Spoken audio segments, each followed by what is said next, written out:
go. The views and opinions expressed on all radio shows broadcast on KYOK are entirely those of the hosts, guests, and callers, who are entirely responsible for all show content and do not in any way reflect the opinions of KYOK Radio, its sponsors, staff, or management. All right, Coach, we live here on the lunch break on the legendary KYOK and the all-new 92.3 FM. Normally, we tell them it's game time, but listen, we live on location down here in Atlanta, Georgia at the Omni Hotel, the CNN version of the Omni Hotel. Big time. Bro, we should have went upstairs and got on the set. Oh, yeah, no question. Hey, they here. The stars are coming in. The roads are all crowded and stuffed, and people are coming to see a great football game. Coach, it is happening. It is the Celebration Bowl 2021, the Cricket Wireless Celebration Bowl 2021 down here in Atlanta. It features the champions of the SWAC, Jackson State University, and the champs of the MEAC, South Carolina State. Yeah, two great football teams and great football programs. Traditionally, both of those programs has been super. You can't say enough about all the attributes that Coach Prime or Coach Sanders is bringing to Black college football, as well as the conference, and Coach Buddy Pugh over at South Carolina State, who's a legend, also in a winning coach. Coach, you said it best, and we're going to get into all that because there's been so much in the news since the last time we got together. You know, we normally get together on Mondays for the HBCU Stroll with the coach, Johnnie Cole, and myself, AJ Jones, when we stroll down the different campuses and we talk about the games. In fact, we knew this was going to happen after Jackson State beat Prairie View in the SWAC championship game. And of course, the MEAC does not play a championship game, but South Carolina State won that based on record, which was kind of a surprise because everybody was talking about Norfolk. And then you look up, and South Carolina State was undefeated in the MEAC. Yeah, well, it was the big hype with Southern University losing their coach, and Coach went to Norfolk, and he started out real good, and they had an outstanding quarterback at Norfolk. But Buddy Pugh, he just stays in there. He's a legend around there. He's been around, South Carolina State at least over 20 years, and he does a great job there. He's just stay consistent, and that's what you got to look for in this game is some consistency. People pop up and down, but coaches like him, they steadily get the job done. Well, I tell you what, coaching has been in the news a lot in the SWAC here mainly. A lot of jobs opened up. In fact, the Prairie View job opened up when the head coach there decided to go home and take the Southern University job. Of course, Grambling made a big splash, if you will, with their head coaching position. Let's talk about a couple of those. What was your biggest surprise after the season ended in the SWAC coaching-wise? Well, with Coach Hugh Jackson leaving Tennessee State, I didn't see that. I didn't know if he was still interested in staying on the college level. I thought sometimes guys with his credentials was just kind of passing through. But Grambling made a big splash. The guy comes with a lot of talent. He's been some places, and I thought it was a good hire for Grambling. Of course, the name is big in football, so he's on the clock. Yep. Now, you and I know, we know a little bit about Hugh Jackson from where we come from. He was the offensive coordinator for a long time with the Cincinnati Bengals. Him and Marvin Lewis did something that a lot of folks don't give him a lot of credit for. They got the Cincinnati Bengals to the playoffs 5 times in a row. Mm-hmm. No other head coach in Cincinnati Bengal history was able to do that. Then, of course, he left for the Oakland Raiders to be their head coach. Al Davis dies. Mark Davis, the son, takes over. And one of the first things he did was fire Hugh Jackson. And then, he went back to Cincinnati and then, of course, took the Cleveland job, and that just did not work out. So him going to Tennessee State and helping with the offense there and now stepping into the head coaching job. What kind of transition is that for a coach like that?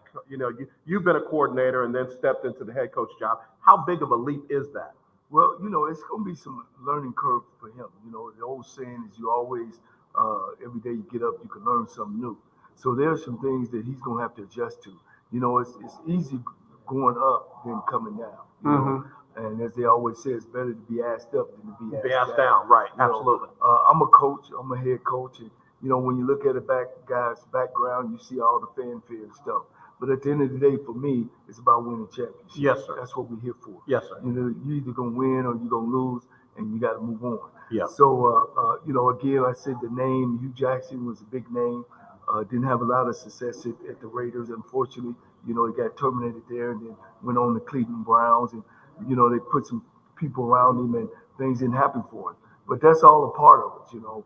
You know, again, at the end of the day, you know, there's two types of coaches, one to get hired and one to get fired. Right. So, you know, you can't hold that against anybody. You shouldn't, you know, because that's a part of our business. But, you know, coming to the SWAC, you know, and the thing about, you know, when you hire these big name guys, you know, and I don't know if these athletic directors understand, the coach, he don't actually really coach the team. He organizes the team. He organizes the coaching staff. He coaches the coaches. Most successful head coaches are coaches. But here's the thing, like I said, he's been up there in the pros, you know, and they make $200,000 and $300,000. Now you got to go get guys that's willing to take $50,000. Right. 30,000. Right. Work for free. Right. You know. Right. So it's going to be a major adjustment for him. Yeah. You know, and sometimes, you know, we don't understand. Yeah. You know, and I want to clarify some things because I know that there are a lot of people that look at the headline. The headlines is Hugh Jackson gets fired from Oakland. I had a personal contact in that front office who said that the issue with him getting fired in Oakland, they were 8-8 that year. Right. And we're coming back off of a very rough season, was the fact that dad, Al Davis, may rest in power, loved Hugh Jackson. Right. Loved, his intention was to keep Hugh Jackson as his head coach and to build him up in the ranks in the front office. Wow. Mark's son, current owner, did not like that. Wow. In fact, there were many instances where it felt like dad deferred to Hugh Jackson more than he referred to his own son. And guess what son did as soon as he got the opportunity? He fired Hugh Jackson. So Hugh Jackson then goes back to Cincinnati and then goes to Cleveland. And I wish Willie Gibson would call in. Willie Gibson will tell you, he covers the Cleveland Browns, Ohio State Buckeyes. He's up in the Columbus area. They tried to run a football team with a baseball front office. You know, I know Sashi Brown is knowledgeable. I know he's an analytics guy. I know he's been in front offices for a while, but you can't run football like you run baseball. Right. You can't run football like you run basketball. Right. And, you know, the Jimmy Haslam, you know, he was listening to all kinds of people tell him all kinds of things, and needless to say, they did not have much success. He brings in football people, and guess what? It begins to turn around there. So the casualty of that is Hugh Jackson. Hugh Jackson didn't get dumb overnight. Right. He didn't forget how to, you know, organize offenses and game plans and stuff like that. He goes down to Tennessee State. They have a measure of success down there, but now he has another opportunity. Now, I want to address what Todd Malcolm says. I put that up there. You coming from the SWAC, you know coaching. For him to say that Hugh Jackson is the best coach in the SWAC right now, I love Todd. He's like a brother to me, but every now and then I got to take him out to that woodshed. They don't know about that woodshed. And I got to smack him around. Now, he's my brother. I can't let nobody else hit him, but I got to smack him around. That's somebody who's a casual SWAC fan. Yes. That's somebody who's a casual SWAC fan who doesn't know that there's been good coaching in the SWAC and in HBCU football for a long time. Talk about that, Coach. Well, you know, I'm going to throw a couple names at you. The best wide receiver to ever catch a football in the NFL is who? The satellite. Jerry Rice. Oh, I'm sorry. You know what? I went to his quarterback. Yeah. You know, Jerry Rice, right. I Go mean, ahead. you know, this guy comes from Edabina. You don't even know where it's Right. You know, y'all forgive me. We on location, so we trying to keep it right. You know, he got some coaching. Yeah. At Mississippi Valley. Yeah. Under Gunslinger Cooley. Yeah. Archie Cooley. Yeah. You know, he led the NFL in rushing for years. Walter Payton. Sweetness. What? Jackson State, didn't he? Yes, sir. Yeah. Yes, sir. W.C. Gordon. Yes, sir. Great coach. Yes, sir. You know, Neas Williams. Yes, sir. From Southern. Yep. You know, Mel Blunt. Yep. Jackie Slater. Mm-hmm. You know, Mike Strahan. Mm. Oh, the guy just come from space. Yeah, he just went up and out of space. And he's not only a great football player. Right. He's a great man. Right. You know, so now, when these guys say that stuff, you know, you got to know your history. Right. Now, the only thing I would give him, he says right now. He says right now. So I know he honors Eddie Robinson. I know he might know a little bit about Gaithers. I know he might know a little bit about some of the other ones. But right now, if you had to rank coaches in the SWAC, and again, no shade at nobody. We're not downing Dion or anybody else. But if you had, because you're knowledgeable, you've been in the SWAC as a head coach. So I defer to you. If you had to rank coaches off the top of your head in the SWAC right now, who would they be? Well, you definitely have to honor the champion. I think Coach Sanders has done a great job. Because like I said earlier, a head coach is only good as his staff. And Coaches coach their coaches. Exactly. I like that. I like what you said. Coach Sanders has done an outstanding job there. So is Coach Dooley. Coach Dooley has won everywhere he's been. He's been successful offensively everywhere he's been. So I would have to definitely say him, and can't say enough about Fred McNair. He took over a program that's coming off of 2 championship seasons, and he took them 4 or 5 more chances. So he's done a super job. Some of the other guys that's in the league are still new guys. Right. So I would rank those guys 1, 2, and 3. You could shake them up however you want. What about the coach down at Alabama A&M? I know you know him personally. Yes. And I think he's done an amazing job with NFL level talent when you look at that quarterback that he's got to kill glass. Well, most Coach Maynard, and let me apologize because I would slip. Yeah, no. That's why we're together, because we hold each other up. What you forget, I might remember. You'll definitely remember more than I will ever know. Look, I got so much respect for Coach Maynard. Sure. I actually went to Houston to go see him play Texas Southern, and actually went to his dressing room just to shake his hand and let him know I've been following you. He coached my godson. My best friend's son had came to me at Texas Southern. And he ended up leaving Texas Southern and going to Winston-Salem State. His name is Rudy Johnson III. And he went on to take Winston-Salem to a couple of championships. So Coach Maynard, if you're watching, I apologize, but he's definitely he's one of the best in the country. See, and again, not knocking Todd, I'm just using him as an example. A lot of times folks will look at coaches coming from the NFL level and think that now they're all already head and shoulders above everybody else on the HBCU or the SWAC level.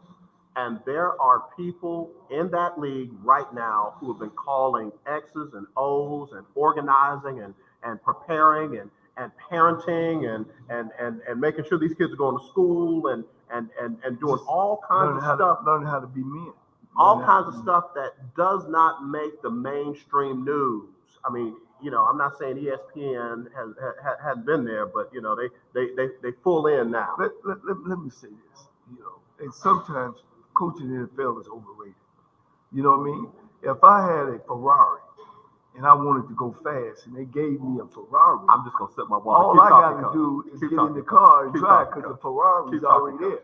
So when you drafting the best, when you're drafting the best, sometimes good coaching is staying out the way. Yeah. You know what I mean? You think somebody coached Tom Brady to Tom Brady? Yeah. No, Tom Brady was already Tom Brady. He needed a little polishing up. Right. And then put in the right system. Tom Brady can't come and run the option, can he? You know what I mean?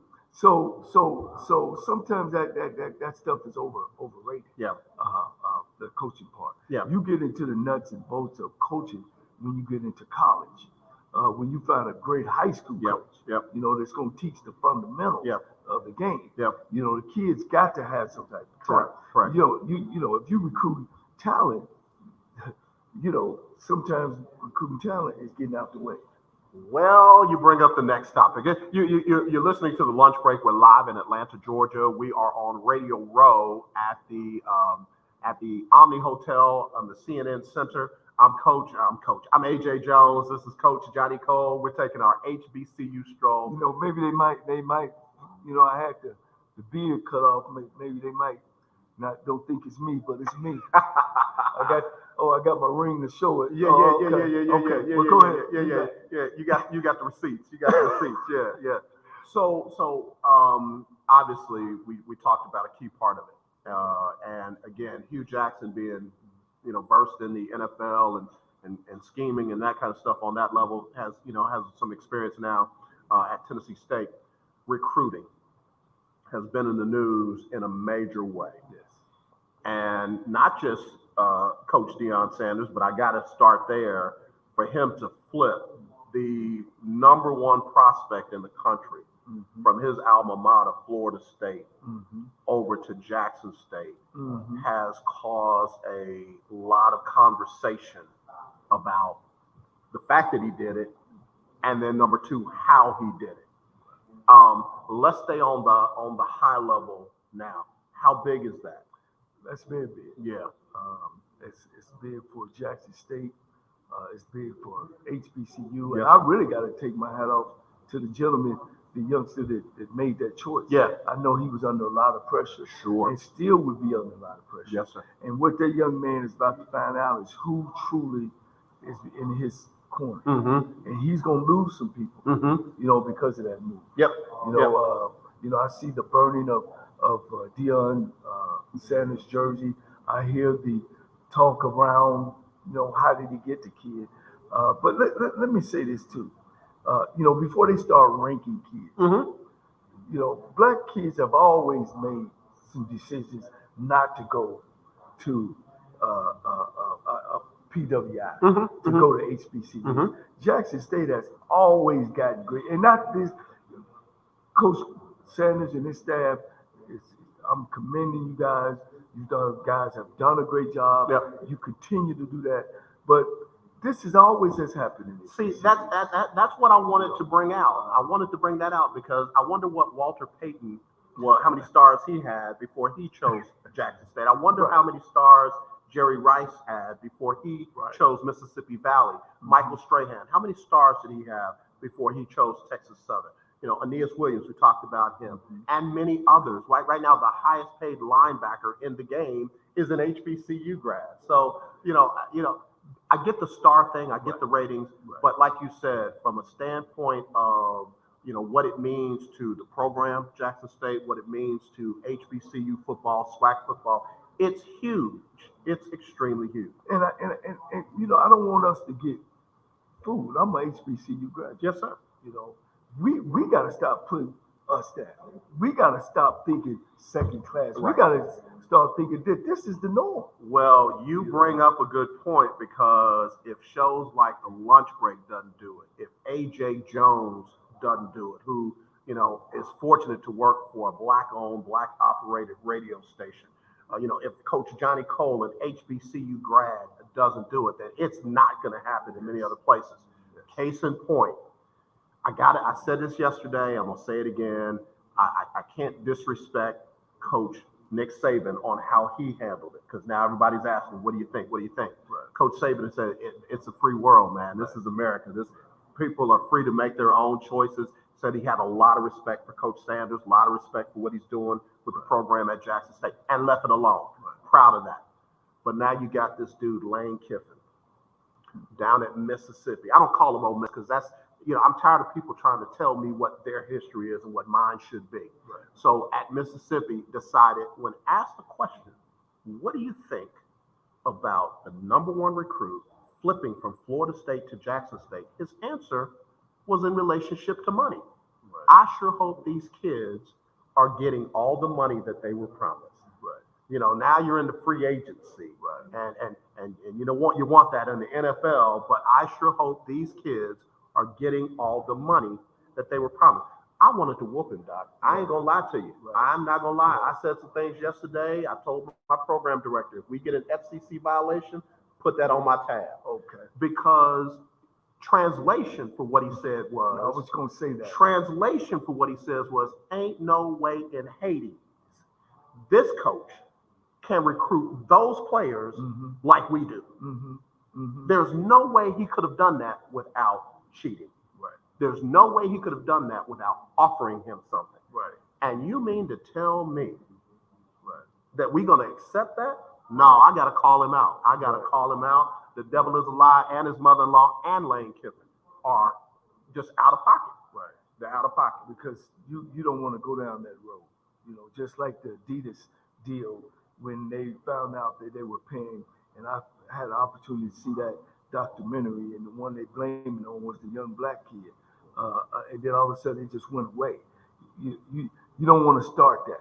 You know what I mean? Lane needs to stay in his lane. He needs to mind his business over there in Mississippi. Because, you don't want to really blow that thing up. When the SMU scandal, they found out that the governor was a part of it. So you don't want to blow that up. I just think that, the kid made a decision to play for a coach that plays this position, to say, I got opportunity. They act like that sometimes that we can't think Correct. for ourselves. Correct. And for Coach Sanders to come out and say, money? We ain't got no money. We ain't got no money. He said, I wouldn't offer my son $1.5 million. And oh yeah, by the way, I wouldn't coach somebody making more money than me. You talk about top players.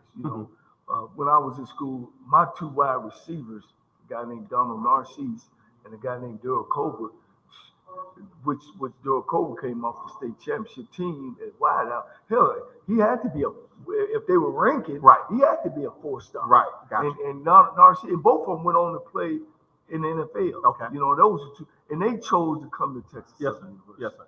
So, I mean, it happens all the time. Right. You know what I'm saying? So you get those type of athletes, but it's the media, it's the social media now that's going on. And it's a good thing now for HBCUs that this kid has said, hey, look here, all the fans, I want to go somewhere where I feel comfortable. Yeah. Well, I don't want Coach Prime going after people. I certainly don't want this kid focused on trying to respond to these kind of ridiculous comments. Lane Kiffin should apologize. He should flat out apologize to Jackson State. He should apologize to Coach Sanders, and he definitely should apologize to this young man and his family, because he all but called them crooks. Right. He all but called them crooks, and what he was really trying to say is there's no way that these people can recruit better than us. They can't take what we did. Man, use that word, these people. Yeah, I know what I'm saying, and I'm saying it on purpose, amen. And I didn't stutter. I said it with my chest. But now there's another one, Doug Gottlieb, who is just flat out trash. Look, take a picture of this, send it to Doug Gottlieb, and let him know. Doug Gottlieb is just flat out trash. Roland Martin made some comments about what a good thing it was, and Doug Gottlieb decided to get in Roland Martin's mentions and talk about this deal, and finally said, at Roland Martin, HBCU football doesn't have close to the same support athletically, academically, medically, and they play an inferior schedule with inferior teammates. And then he finished it off like this. In addition of football ends, any person would prefer to be a UGA, FSU, Florida State, TAMU, A&M alum for help in the workforce. Whew. I'm trying to get my stuff right. Whew. I'm trying to get my stuff right. You just flat out said that people would be prouder to be in the workforce from UGA, Florida State, and TAMU. Let's just say PWIs. PWIs, Yes. Than they would Texas Southern, than they would Xavier, than they would Morehouse, than they would Spelman, than they would Howard, than they would Hampton, than they would, a lot of folks don't know, Meharry. Yeah. Medical center. Out of Nashville, Tennessee. Got people from all over the world with all different kinds of hues trying to come to that school to get that level of medical education. Yes. But this European decided that he knows what's best. Our show turned into a history show. Man, our brother. So there are a lot of people that tried to educate him and let him know that there are, this is the one I was looking It's for. off base. 85% of all Black doctors, HBCUs.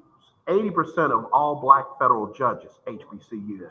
75% of all Black PhDs, HBCUs. 75% of all Black military officers, HBCUs. 75% of all Black veterinarians. 50% of all Black pharmacists. 50% of all Black attorneys.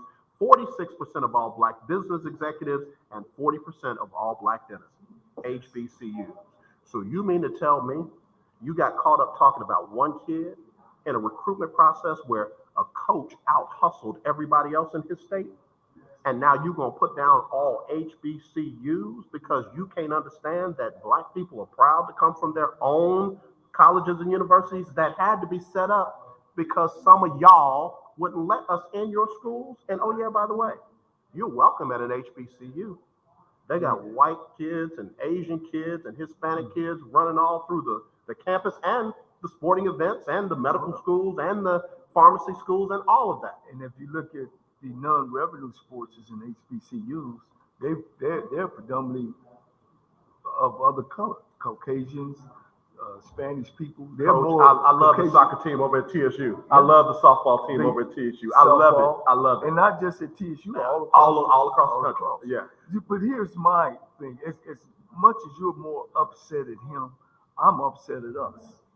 Speak And on once that. again, Speak on that. and that's the eats in my crop, is that we have all these outstanding people who have taught us and taught me. You know, I've been taught from HBCU graduates from the time and I'm from up in Ohio. Mm-hmm. You know, all my teachers were African American, and all of them went to black colleges. Alcorn, I remember my basketball coach, Winston-Salem State, Central State, and that's what I'm saying. It's we've been good. Yes, sir. Yes, sir. But the thing about it is this is where we got off track. Athletics has been carrying us since 1936. Okay. When Jesse Owens showed Hitler Yes, sir. that we are the superior Yes, sir. human being. Yes, sir. I'm talking now. Yes, sir. Then there was a guy named Joe Louis. Yes, sir. Who beat Yes, sir. their champion. Yes, sir. Then there's a guy named Muhammad Ali. Mm-hmm. From your hometown, right? Yes. Or from Louisville. your way. Up your way. Louisville. Right. Uh-huh. So we've been using the vehicle. Then back in the 60s and 50s and 60s, like you just said earlier, we had to create our own universities, our own, and they were successful. So they said, well, how do we penetrate that? So then we go do what? Lane Kiffin, y'all penetrate it by doing what? Setting up folks' jobs and building up their athletic department. That's where we lost the game. We start running away from athletics, saying we're not dumb jocks. We can think. That was the wrong picture. The picture was we need to ride this train so we can get, because those games used to be sold out. Yep. I know Texas Southern Grambling, sell out. Yep. Houston, Bayou Classic, Yep. sell out. Southern Yep. Heritage Classic, Yep. State Farm Classic, Yep. sell out. Circle City Classic. So we Yeah. should have been taking this money, putting it back into our athletic programs Mm-hmm. and building them up, and we wouldn't be here today. Mhm. They killed that. We bought into that. That we're not just dumb jocks. Yeah, we understand that. Yep. Jesse Jackson, he was an athlete out of North Carolina A&T. You know what I mean? Andrew Young, he was an athlete. You know what I'm saying? And all these guys come from black college. Yeah. And they're intelligent. Yes, sir. You know what I'm saying? So that's what. And then now we in the place of, oh man, we just got the best black player out of. We should have been doing that. Yeah. Yeah. But we've bought into that, and we've played down on sports in our black colleges, and that's why our facilities look so bad. So I'm hoping these presidents and these Congress folks, channel us some more money, find corporations that really want to get back in and put money into our athletic program, and not just football, all our programs. Absolutely. Absolutely. You're listening to The Lunch Break. It's a special edition of the HBCU Stroll. We're live in Atlanta. We're on Radio Row for the Cricket Wireless Celebration Bowl 2021. That game will feature the SWAC champion, Jackson State University, against the MEAC champion, and that is South Carolina State. So, again, we are doing our special edition of The Lunch Break, Freestyle Friday. And you know me, when it's Freestyle Friday, I'll talk about anything and everything, but I'm definitely talking about this, and we are definitely going to break that down. You said some real good things, and I'm with you, and that's one of the things that I like about this young generation that we got going on right now. They not going to always do what we used to do. They not going to always just take it because we say it. That day of, do as I say, not as I do, and some of that other stuff. Well, you should be glad to just have this. Some of these young people today say, listen, I don't care. Mm-hmm. I don't care. And by the way, they understand that they're not given scholarships. They earn them. Right. They nobody's on the corner just passing out scholarships. Hey, you look like you can play football. Here's a scholarship. They earn their scholarships So now they are being more selective on where they choose to play. There's a lot of people that don't like the transfer portal. One thing I'll say about Jimbo Fisher, he was very honest the other day when he talked about the situation with the young man coming from Florida State to Jackson State. He said coaches have had the transfer portal forever. He said the transfer portal has been around forever. It's just now it's legal. Now it's legal. NIL, been around forever, but now it's legal. So I appreciate his honesty. My point in saying that is, you're not going to just make somebody feel like because they're at Alabama, they should feel fortunate. Guess what? They're going to make Alabama better with their skills and with their talent. And I don't want to, upset folks up in Cleveland again, but just like LeBron James said, I'm taking my talents to South Beach. There's some folks, young people in this new generation that are saying, I'm taking my talents to Jackson State. I'm taking my talents to Alabama A&M, who signed multiple four-star athletes during signing day. In fact, had a very good recruiting class. I'd be surprised to see the recruiting numbers with Jackson State versus Mississippi. So my point in saying that is some of the young people are starting to realize that this is not a step down, but this is a great opportunity. And watch this. My talent will bring the media. My talent will bring some of the resources. My talent now can bring some of the sponsors with NIL and with some of the other things that are coming down the pike. So I think it's a great time to be a young person, and it's great for all HBCU opportunities. Without a doubt. The thing with all the social media now you can actually pull up a school, Texas Southern, right, or and actually see what's going on right on campus. And I've always been, one of those coaches that when I went into the house and sit down with a parent, and I told her, I said, look, I had a brother went to University of Nebraska, first African American captain there, and I went to Texas Southern. I would tell him, I used to chit with him, like, when the last time you been back to Nebraska? And when you go, who know you there? I've been out of college now since 1986, and I can still go back to Texas Southern, and somebody on that campus go know me. Coach. Because it's just cultural. Right. I left Tulane, and when I left Tulane, I left Tulane. When I go back to Louisiana for something college related, I'm over there on the yard at Xavier. I'm over there on the yard at Xavier. Right. Why? Because it's that culture, it's that experience that affected my life. I didn't know anything. I didn't know much about that before I got to Tulane. And once I got there, then I was like, oh yeah, I'm gonna spend more time over here. Right. And you bring up a good point because it's an experience that most folks continue to this day. There are not a lot of folks. Well, I won't speak for anybody else. There are folks that don't have that same experience at PWI. Right. Without a doubt. I mean, my experience at Texas Southern, I wouldn't trade it in for nothing in the world. I got friends and people and acquaintances and I've met people all over the country. Just unfortunately, that's just how the world is. Right. You deal with your people. Mm-hmm. At the end of the day, you deal with your people. You live in your neighborhood. That's just how it is. So hey, it's opened a lot of eyes. I think it's a great thing. Yeah. I think a lot of it's going to start happening. Because HBCUs play on television just as much as PWI schools. So you can throw that out the window now. That if you want to be seen. And here's the crazy part that people don't understand about. You don't play on TV. Scouts do not watch. Yeah. They ain't watching TV. They don't make their decisions from watching TV. Right. Not the good ones. No, not the good ones. Yeah. They got to get in that film room and watch film. Correct. Jerry Rice is the one stopped that. He cut that out. Yeah. Because they overlooked it. Yep. And there was a guy named Bill Walsh. Yep. Who everybody knows is a great coach. Mm-hmm. Went and found this guy, 26th player in the first round. Yep. And the rest is history. I took a picture with his bus when I went up to the Hall of Fame game. Yep. I remember they were trying to get Alcorn State when Steve McNair was the quarterback. They were trying to get them into the Motor City Music Bowl so that we could see Alcorn State playing against, Division 1A opponent and be able to see them on television. So they couldn't get that because, they had alliances with different conferences, what have you.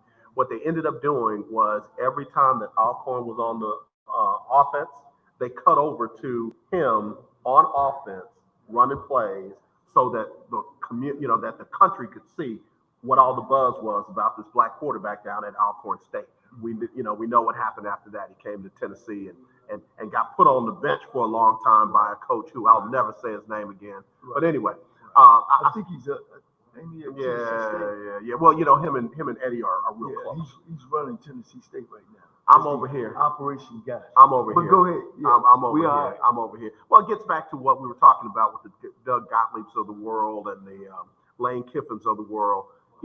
People say those things, people do those things, but some kind of way they always end up in the mix.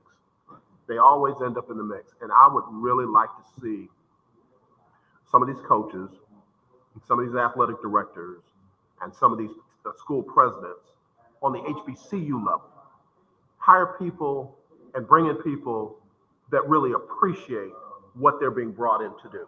And I'm talking about from the players, I'm talking about from the history of the schools, I'm talking about from the legacy. Don't smile on my face because we're friends, right, and then talk about everybody that looks like me, right, when we're not. Right.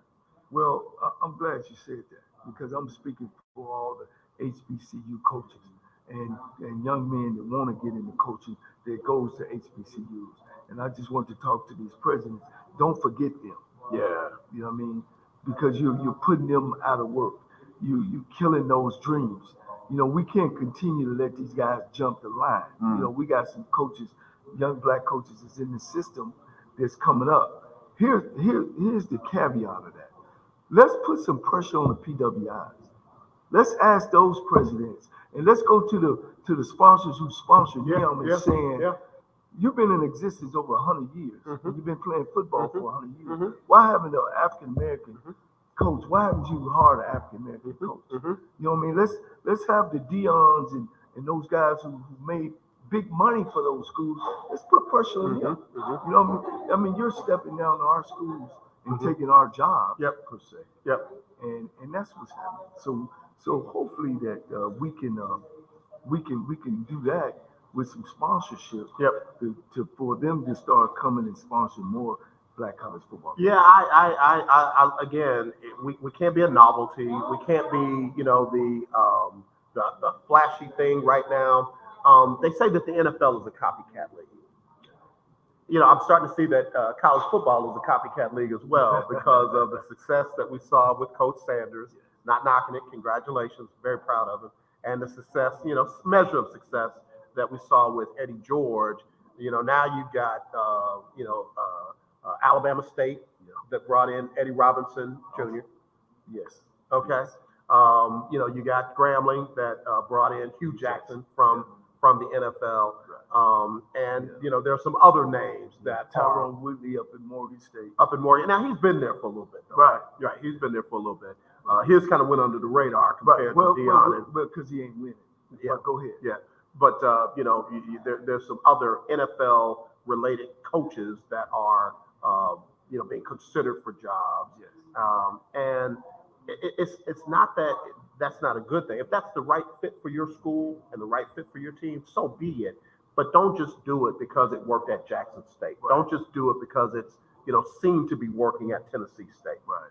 Do it because you did your due diligence and you got the right person for the job. Right. And you can't sit back. I mean, we're crying as presidents of these black schools and saying, oh, well, the state won't give us more money.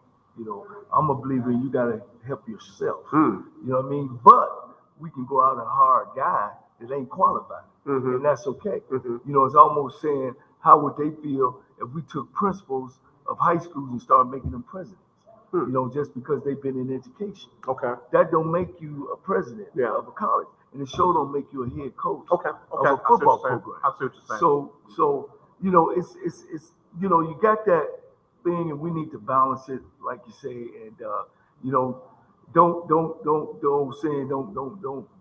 pee on me and tell me it's right. Yeah. You know what I'm saying? Yeah. So I'm sitting back and I'm looking and hopefully we being qualified counts. You know what I mean? Especially people putting in the work and Because Yes. folks always say, oh, well, he needs to go and, be a Yes. coordinator, or he needs to go and get some credentials and what have you. You got people that are trying to do that.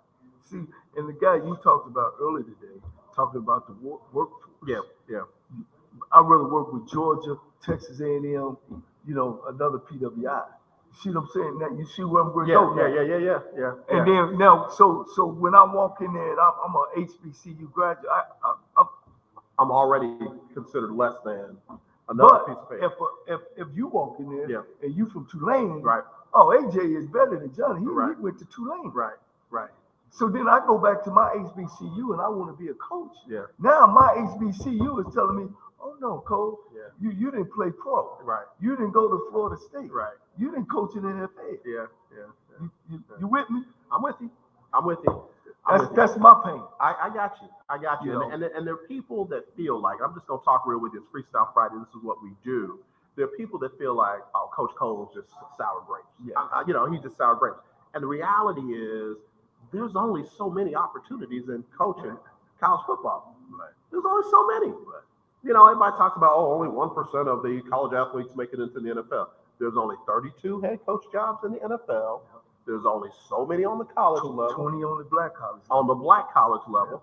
And when those jobs start going in different directions, well, guess what? It just makes it seem like there's even fewer. No, ain't no question. But you're looking at 20 black college Division I AA jobs, or black college jobs. You're looking at 200 or 300 football programs, PWI football programs across the country. And I hope our audience understand where I'm coming from. Right. So those 20 compared to 300. Mm-hmm. And if we get those 20 away, then what do our graduates, where do we go? My man already said, Yeah. I don't care how smart you are. Yeah. But you just went to the wrong school. Doug Gottlieb, who in many cases, I ain't trying to give him more power and credit than he deserves, but in many cases will be a decision maker on somebody else's future. No question. And will look at a piece of paper and say, oh, you went to an HBCU, so you're less than this candidate from Georgia, Florida State, Texas A&M. And it's sad when we say that to our own. Yeah. I know you qualified. I know you went to school here. I know you're a black college graduate, but you didn't play pro. You didn't go to a white PWI school, and I think your ice is colder than. I mean, their ice is colder than your ice. And again, for those who think this is sour grapes, for those who want to call me the Malcolm X of sports talk radio and all that, that's not a slight, by the way. It's just a shining light on a situation that is becoming a trend, and that's what I do in the media. I bring out things that a lot of folks overlook, or I translate the Doug Gottliebs or the Lane Kiffins for folks who understand what's really going on, as opposed to, oh, well, he didn't mean anything by it.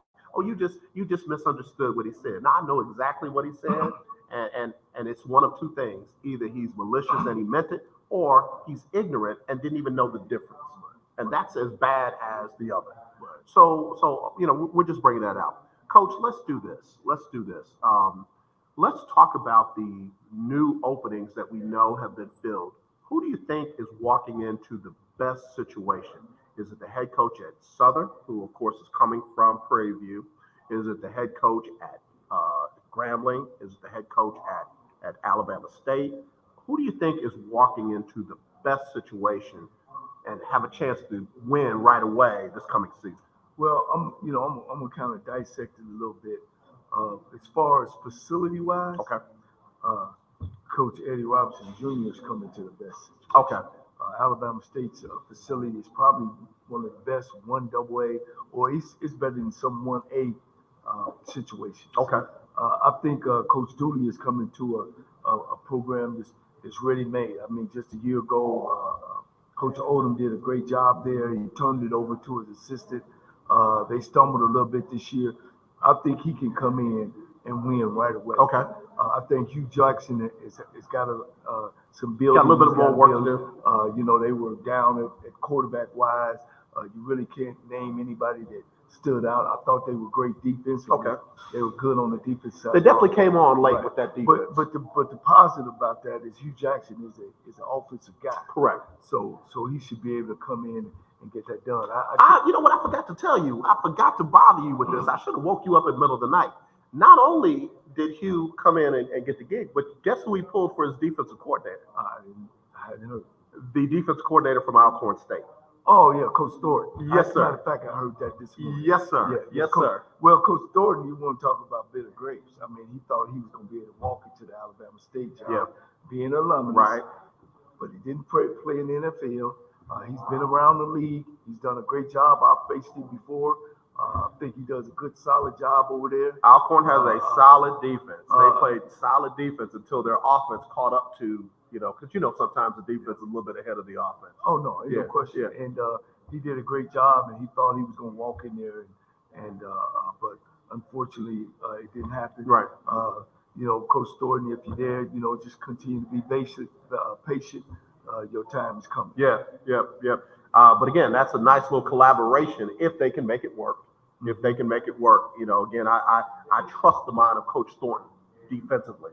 And again, if Hugh can have any measure of success and make it plain for these kids. A lot of times you want to run a pro style offense, but you don't have that kind of personnel to go with what you're trying to run. I've often said guys like Kyle Shanahan, and I've called his name before, who, if it wasn't for his dad, Mike, we wouldn't have known Kyle's name. Kyle has a system, and he tries to make people fit his system.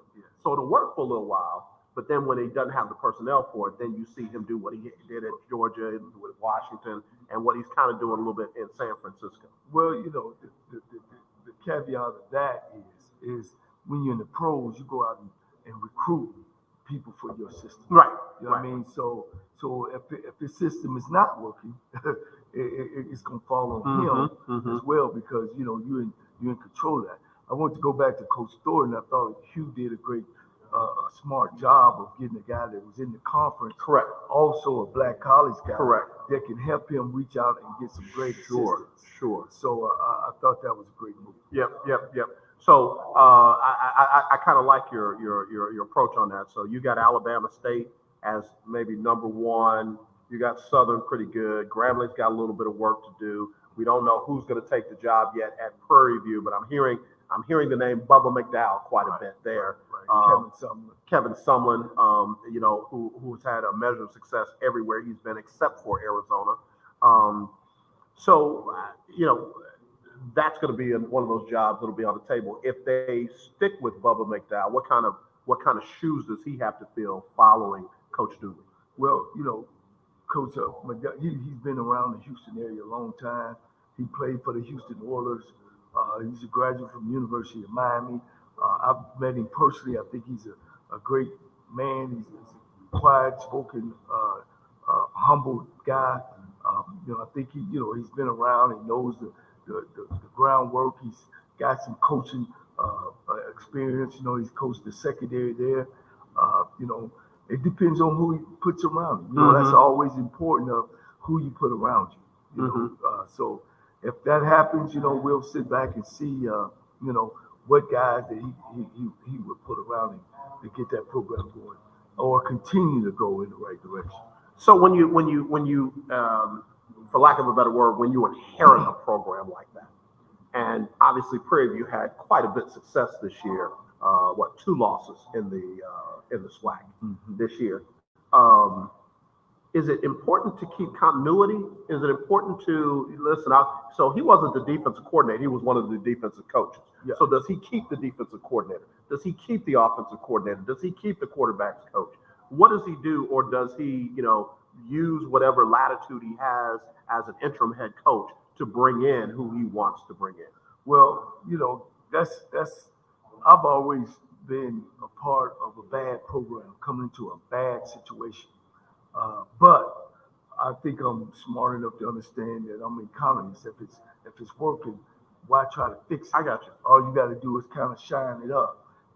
If I was him, and they got things going in the right direction already, then I would evaluate, where those areas that we are good in.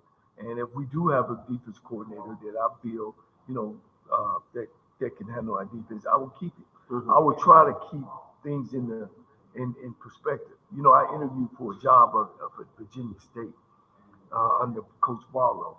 And one of the things I told him when I went on the interview, is when you hire an offensive coordinator, y'all already got things going well. Matter of fact, the guy before me is now the head coach at Edward Waters. Okay.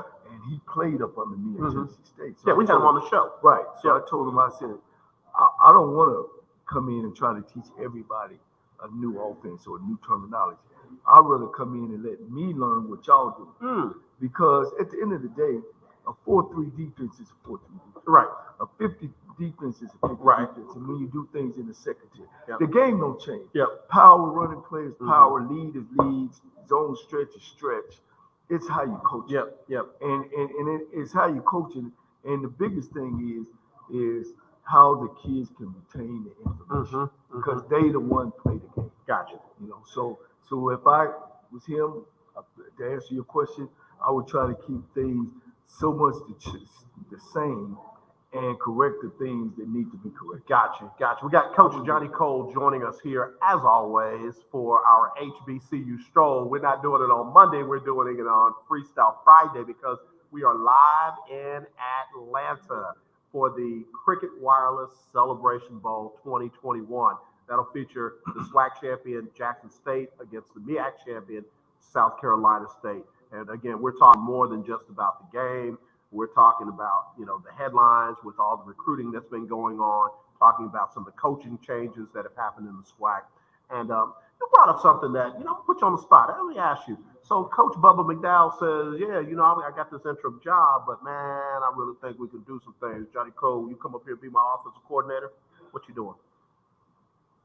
Well, we're going to be sitting down there. We got to talk, about, my role in how I can help you. I like that you said that because, some people just jump at, oh, yeah, I'll jump at it. But you got to make sure it's a good fit for you and that you can help.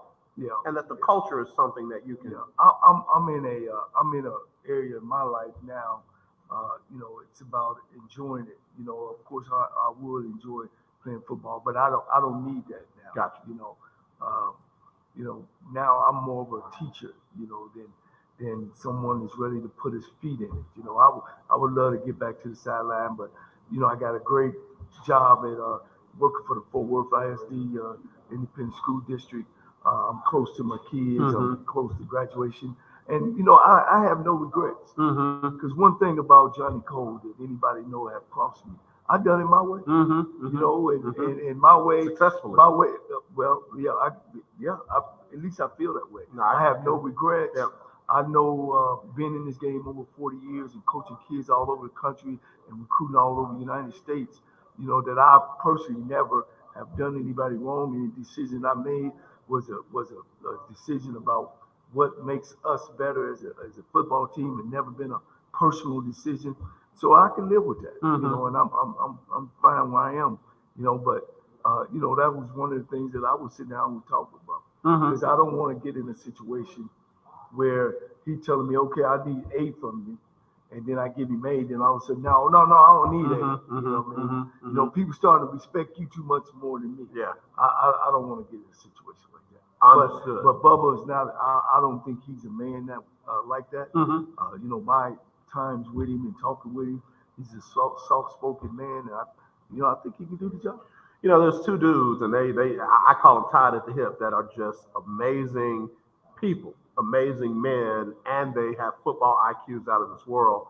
Bubba McDowell and the young man that filled in along with his wife for me on Monday, Chris Dishman. Okay. Yeah, they like this, and you can see why they're like that because, like you said, they don't have those kind of personalities where they're threatened by anything or anybody. They like to put people in the best situations to be successful. And like you said, you want to make sure that with that being the case, that you fit what they're trying to do and that you can do that well. Right. I understand. I learned that a long time ago, being the youngest of 9 boys. Yeah. I'm a great follower. Yeah, I got you. To be a great leader, you got to be a great follower. Man, I preached that sermon for a month. Great leadership comes from great fellowship. Yeah. Yes, sir. I remember I coached with a guy out of Arizona Western, and man, the coaches just complained. He said, that's what's wrong with y'all young coaches. This is my turn. my time. And if you don't like it my way, then go get you another job. And if you're that good, then somebody is out there that want you. But while we here, Yeah. this is the route we don't go. Yeah. And I remember that. That just stuck with me. And you get a lot in this game of football. A lot of that of guys going around your back. It's a cutthroat business. Guys laugh in your face and they cut you behind your back and all that kind of stuff. Do not hire your friends. Ooh. Hire football coaches. Ooh. Boy, you said a mouthful right there. I've learned that the hard way in another profession. I've learned that the hard way. Yeah. Yeah, to the point where when friends come in with me now, oh man, I think the Lord done led me to help you. No, bro, he ain't tell me that. Well, he ain't tell me that yet. So let's just stay friends. I heard this that when you're on a task, you only attach. That friend of yours is only attached to you. A true friend understands the difference between loyalty. Yeah. And when somebody really, really needs you. You know what I'm saying? Yeah. He understands. Yeah. Coach, we're coming up on the top of the hour. We are, again, live on location in Atlanta, Georgia for the Cricket Wireless Celebration Bowl. I call it the Black National Championship game. And, again, it will be the champ from the SWAC, Jackson State, versus the champ from the MEAC, and that's South Carolina State. Before we get into the second hour where we'll, break down that game some more, when I look at programs like Arkansas Pine Bluff, when I look at Bethune-Cookman, and I'm only putting them in there because they got off to such a slow start. They were a little tough to beat down the stretch. But I want to leave out of that Mississippi Valley State. I want to leave them out because, again, they came on a little stronger at the end. Programs like the Pine Bluff and the Bethune-Cookman, and let's even throw TSU in there. What do they need to do to kind of keep up with some of this momentum that the other programs are having, with coaching changes and with the success that they had after this season? Well, with Bethune-Cookman, my understanding and doing my research is they got really hurt with the COVID. Okay. The school really hurt them. They lost some players left during the time that the coaches couldn't come around, and so that really hurt them. Pine Bluff, I had an opportunity to go up there and visit with them. They're in a decimated place. The town is dying off. Yep. They need a shot of B12. The only one that got a chance and they get it right is Texas Southern. Okay. They sit in a city of 4,000 people, 4 million people. You got a lot of great athletes, athletic there, and a lot of opportunities in the city. You can sell the city if you can't sell the school. Right. You know what I mean? So many Fortune 500 companies right there in the city. So, out of those three, I think Bethune-Cookman will come back. Coach Sims up there, I think he'll come back strong. Doc is on his last year up at coach at the Pine Bluff. Pine Bluff. He's gonna have to go out and try to get it done. He lost some coaches. I mean, they went through some turmoil. And a lot of times people don't understand that. They think if you go undefeated, man, that coaching staff, we just great. You know what I mean? I've been on 11-0 coaching staffs that we didn't get along. I've been on 0-11 coaching staff that we didn't get along. Yeah. It's all about the chemistry. It's all about the guy up top. Yep. How he's handling it, how he's structured things. So when you look at those three schools, I would say Texas Southern had a better chance or should be able to come back real strong this fall. Of course, I think Bethune-Cookman sitting in the mecca of football in Florida. I mean, you can get the thirds and the fourths and the fifths down there.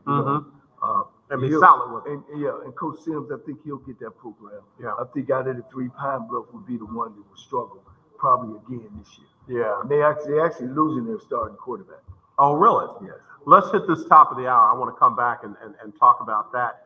Let's see. Is it? I'm gonna say her name wrong. Is it Dixie Wilson? Said great Freestyle Friday conversation. We appreciate you, Dixie. Keith Hennick, I see you there. Caller of the year 2020. L Dub, where you calling us from? He was in South Carolina. He was in Myrtle Beach the other day. How about he wasn't gonna get out on the golf course, man? How can you go to Myrtle Beach and don't hit the links. Come on now. And Todd Malcolm, I'm gonna meet you in that woodshed. I'm gonna meet now. You can't call in, Todd. We won't talk to you. All right, we're at the top of the hour. We are KYOK, Conroe, Houston, AM 1140, 92.3 FM, and we stream live on KYOKradio.org. Also, the views and the opinions of all shows on KYOK are solely those of the guests, the hosts, and the callers, and do not reflect the opinion of the general manager, the program director, any of the other guests, any of the other hosts, or any of our sponsors. So I say it like this. If you got a problem with something I said, take it up with me. It doesn't reflect on them. So that's who we are. That's what we're doing. Normally, we will say it's game time. We've got some other folks broadcasting in this area right now, so I don't want to play any audio stuff that will bleed over onto their broadcast. We're all trying to be respectful of each other. So we again are glad to be here. We're at the Omni Hotel, CNN, at CNN Center, right here in the heart of Atlanta. The game is going to take place in the Mercedes-Benz Dome, which is a beautiful edifice. Still. What's the most amazing place that you coached? Ooh, man, I would have to say the eighth wonder of the world, Astrodome. Okay. I mean, it was the first.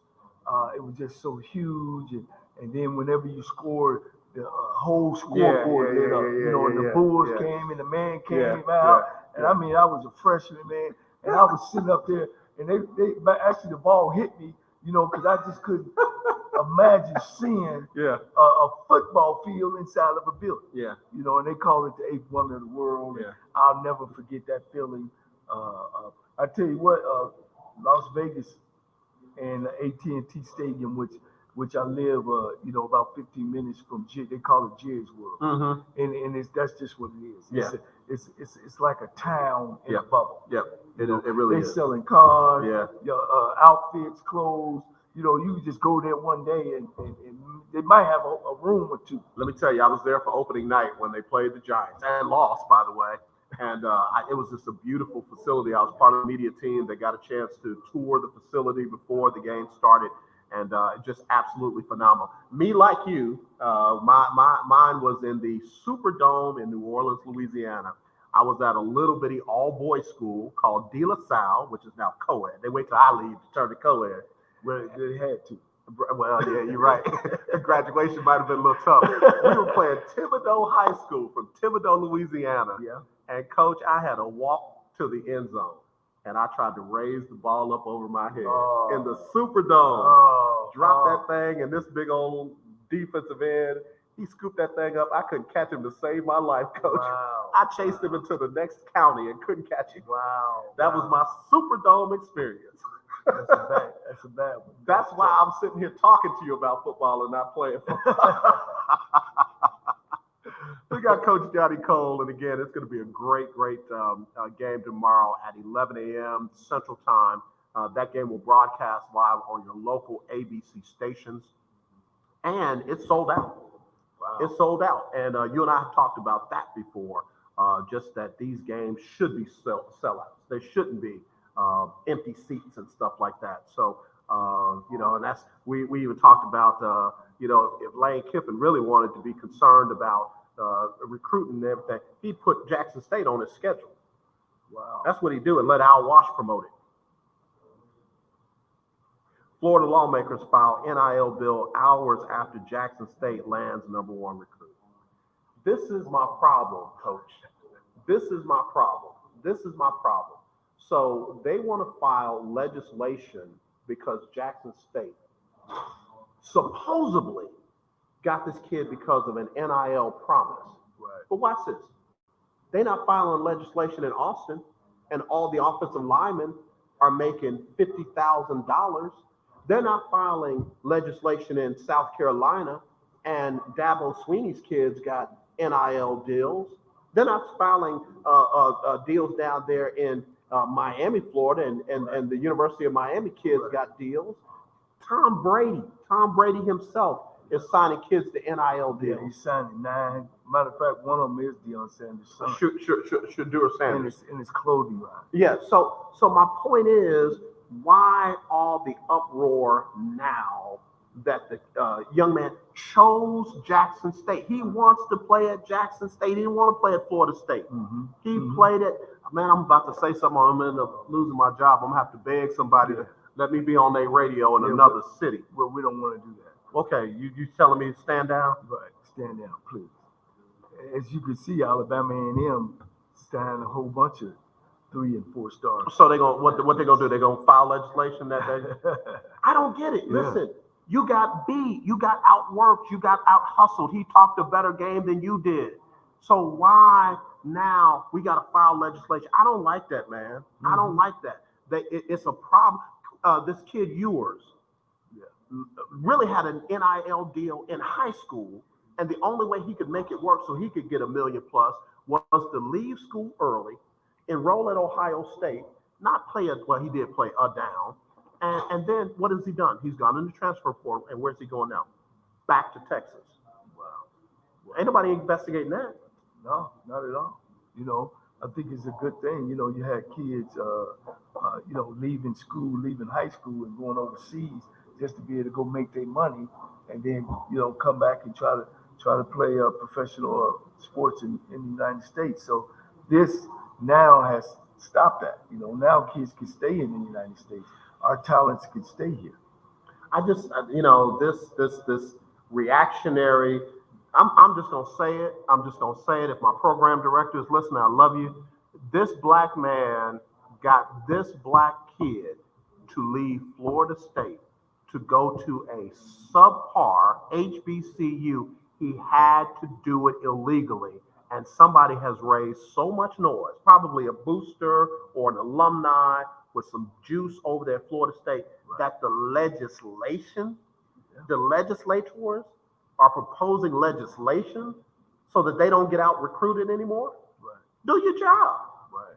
Get your tail in that living room and convince that young man to go. And oh yeah, by the way, he has a right to say no. Yes, that's right. I don't like it, bro. Yeah, man. I don't like it. That's Keith tough. Hennig says, so who wins the Celebration Bowl? Who wins the Celebration Bowl, Coach? I got Jackson State. Not just picking my favorite and me being a swag guy. You're a swag guy. Yeah. That's all the reason why. No, the numbers speak for themselves. What kind of numbers, Coach? What you talking about? Jackson State average, right about 30 points a game. South Carolina State is right at about 21, 22. Mm-hmm. Jackson State is 11-1. South Carolina State is 6-5. Jackson State got great defense. Their defense is ranked in the FCS, where South Carolina State is not. Offensively, Jackson State is averaging over 300 some yards total offense. South Carolina State is not even at 310. Okay. If they're that much. Okay. So the number speaks for itself, along with, I am a SWAC guy. You're a SWAC but, guy. Personnel-wise, I think they're better. At the quarterback spot, I'll give that to Jackson State. Yeah, Sanders thrown for over 3,000 yards, 29 touchdowns. Good Lord. Yes. And only 6 interceptions. The kid Fields over there at South Carolina State, 2,144, 14 touchdowns. He's giving it away a little bit. He threw 12 interceptions. Yes. Yeah. Now, the only thing that will balance that out is that Shakur Sanders, he's been sacked 30 times. There's a little bit of leak in that line. There's a little bit if that defense comes to play. Now the rushing game goes to South Carolina State. Kid Flowers ran for 811 yards, 10 touchdowns, and Pickett for Jackson State only 435, 5 touchdowns. But they run more of a campaign in the backfield. Okay. Pickett is on. Pickett will be there. Mm-hmm. If not, it's the next man up. Okay. And then Davis for South Carolina State, 769 yards, 5 touchdown receptions. And then Corbin the third, he's strong. Yeah. He's strong. He's gonna play on Sundays too, I believe. Yes. 881 yards, 6 touchdowns on 64 catches. That's a lot of balls in college. No question. That's a lot of balls. That's Shakur's favorite guy. But he got some other guys that can do it as well. Yeah. So they're very balanced. All All right, so we're lunch break. on the legendary KYOK AM 1140, 92.3 FM. We're streaming live, KYOKradio.org, and we're on social media. We're on YouTube, we're on Twitter and Twitch. In fact, I got a shout out to my friend T Barnes, my lifelong friend. She's checking us out on Twitch. My son Andrew checking us out on Twitch. So appreciate y'all tuning in. Big Time Floyd said hello, AJ, Coach Cole, and the Breakers enjoying your coverage from Atlanta at the Celebration Bowl. Go Jackson State, bring back the chip for the SWAC. Shout out to Coach Prime. Is that right? That's what he said. let me put it up so the folks can see it. Yeah. He a SWAC guy because we in Houston. So yeah. What's with that? So I caught a lot of flack for the SWAC championship game. Okay. I caught a lot of flack because you chose Jackson State, and I said, forget that. I'm going with Prairie View. Right. And folks literally asked me if I was okay. Now, it was a tough game. For a half, it's like 13-10. Well, more than that. I mean, Prairie View got beat on specialty and defense. The offenses, they it was even. Both quarterbacks, I don't even think threw 100 yards passing. Yeah, that defense was something. Passed through an interception for a touchdown, and they ran a kickoff back for a touchdown. So in other words, I wasn't dead wrong. No, that game could have went either way. Yeah, okay. 27-10. It don't seem like it could have went either way. But it was 13-10 at half. At halftime, that's what I said. For a half, I was looking real strong. So it really didn't get away. Then it went 20-13. Mm-hmm. I mean 2010. 2010, right? Yeah. So that's two possession game. Right. They Prairie View had. I just thought that Prairie View came in the game limping. Okay, right, because that the tail end of their schedule was just ridiculous. Then I found out that the head coach took the starting tailback, didn't let him play. Right. So I mean, you were just stacking up reasons why you weren't gonna win that football game. Yeah. And then when you do something like that, it's not good team morale. Then you come off 3 losing games. Then you get a kid hurt in a game that don't mean anything. Right. With 28 seconds left in the game. That A&M game. Yeah, that wasn't good at all. Right. So. And who they play? Did they play Valley? Who they play? Yes, they played Mississippi Valley. Yeah. It's like, and it only counted to Mississippi Valley because right. they was trying to get 4 games. They ain't won 4 games in 20 years. So it was a bad situation for Prairie View. Yeah, I got you. And then, of course, after that, we found out Coach Dooley was heading over to his home. All right, everybody, and probably some of the players already knew that that got out. Yep. And so here we are. The reason why I brought that up is because part of me wants to give South Carolina State some love, since all y'all jumping on the Jackson State bandwagon. So part of me wants to say South Carolina State with the upset. These Bulldogs might have something to say to y'all. Well, let me say this, Coach. And I've been in games. You could throw the records out the window. Okay.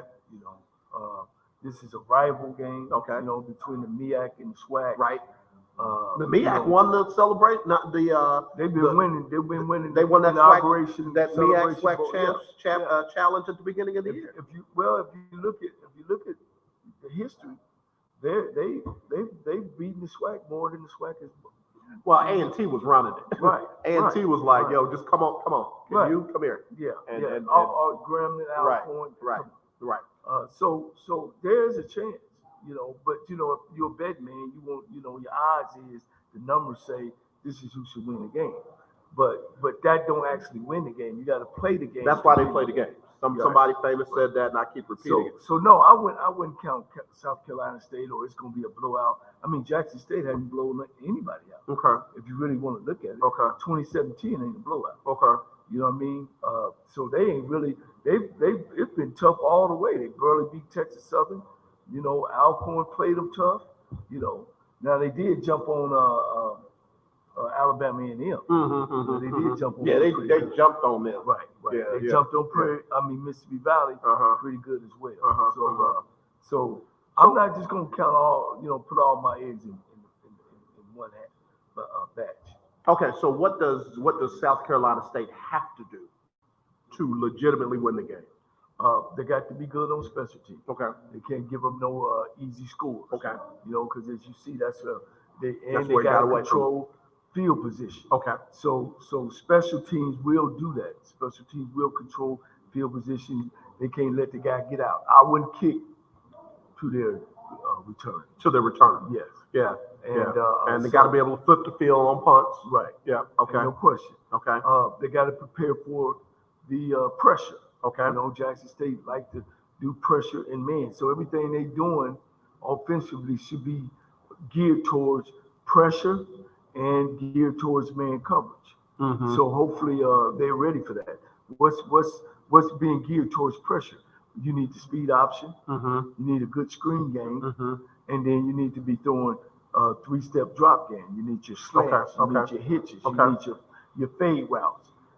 If you're good in there, you're gonna give Jackson State a problem. Okay. Okay. Because then now you're getting Jackson State out of what they want to do. Mm-hmm. You know what I mean? And you know, they crowd the line of scrimmage and they want to put a pressure.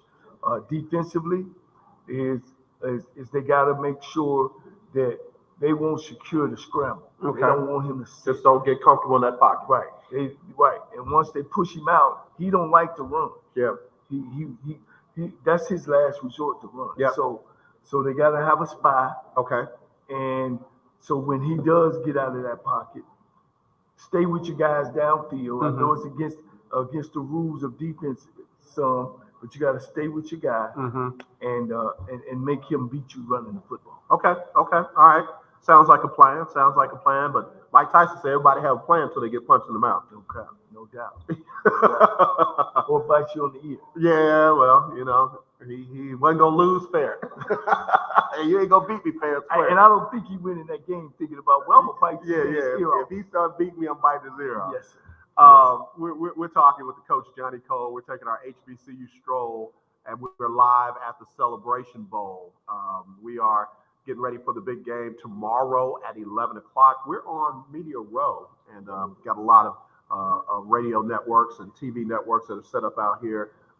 Us and one other group are broadcasting live right now.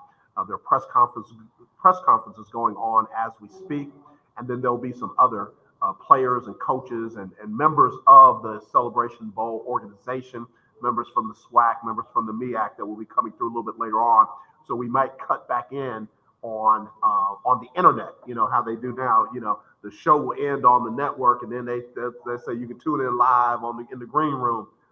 We might come back in a little bit later on and catch some of those interviews, but we wanted to bring it all to you, especially for those who haven't really experienced HBCU football yet, Todd. You know, so Keith Hennig went down to the State Fair Classic and fell in love with Grambling, man. He went down and saw Grambling in Prairie View. He fell in love with Grambling, and he is a Graham fan, world famous band lover now, man. He loves that world famous band. You know, our band's been great forever. Yeah. They perform not just, you know, the conference, you know, Super Bowls, you know, Thanksgiving parades, Rose Bowl, you know. For the Queen of England and international. You know, that's just been our thing. Right. You know what I'm saying? And you know, we got to do a better job of going out and getting that money. Yeah. You know what I mean? You know, those presidents and athletic directors, you know, we got to go out and sell our product and believe. Mm-hmm. You know, and that's one of the things that, separates me, I think, and I hate to say me. Now I'm just gonna say good coaches. I love Texas. Mm-hmm. Mm-hmm. The good, the bad, and the ugly. Mm-hmm. So I know how to go sell it. You know, and I guess that's selling one-on-one. If you don't believe in the product, it's hard for you to go sell it. Yeah. And I think that's what happens to us. Yeah. And when we get these people from the outside, not knowing what to expect when they get in there, and then as soon as those bad things happen, you know, oh, well, they ain't got this, they ain't got that, they don't. And I've seen 40 years of that. Yep. Yep. You know what I mean? And then that's why we think, well, yeah, I was there, and I didn't have a coach's card. Well, you ain't gonna get one when you get there. You got to go get one. Yeah. You know Yeah. what I mean? You know, when me and my brother, we went and got a car. My brother had a Cadillac when he was at Tennessee State. You know what I mean? We went out and got 5-star, 4-star, 7-star, Mm-hmm. and all. We went and got athletes. You know, we built locker rooms. Yeah. I mean, with our hands. Yep. You know, in Lane College, I built the locker room. You know, we put grass down. Mm-hmm. I mean, I raised my own grass at Lane College. When Jacoby Jones, who got drafted in the 3rd round, I keep forgetting that that's your guy, man. Me and Jacoby have a love-hate relationship. we're good. And when when we had over 23 scouts come out there. Yeah, I personally lined the field. yeah, I'm the reason why he ran a 4.2. yeah. Because the field was a 97 yards instead of 100. No, Ah, here you go. Here you go. I'm just kidding. But Jacoby, hey, if you're listening, man, no.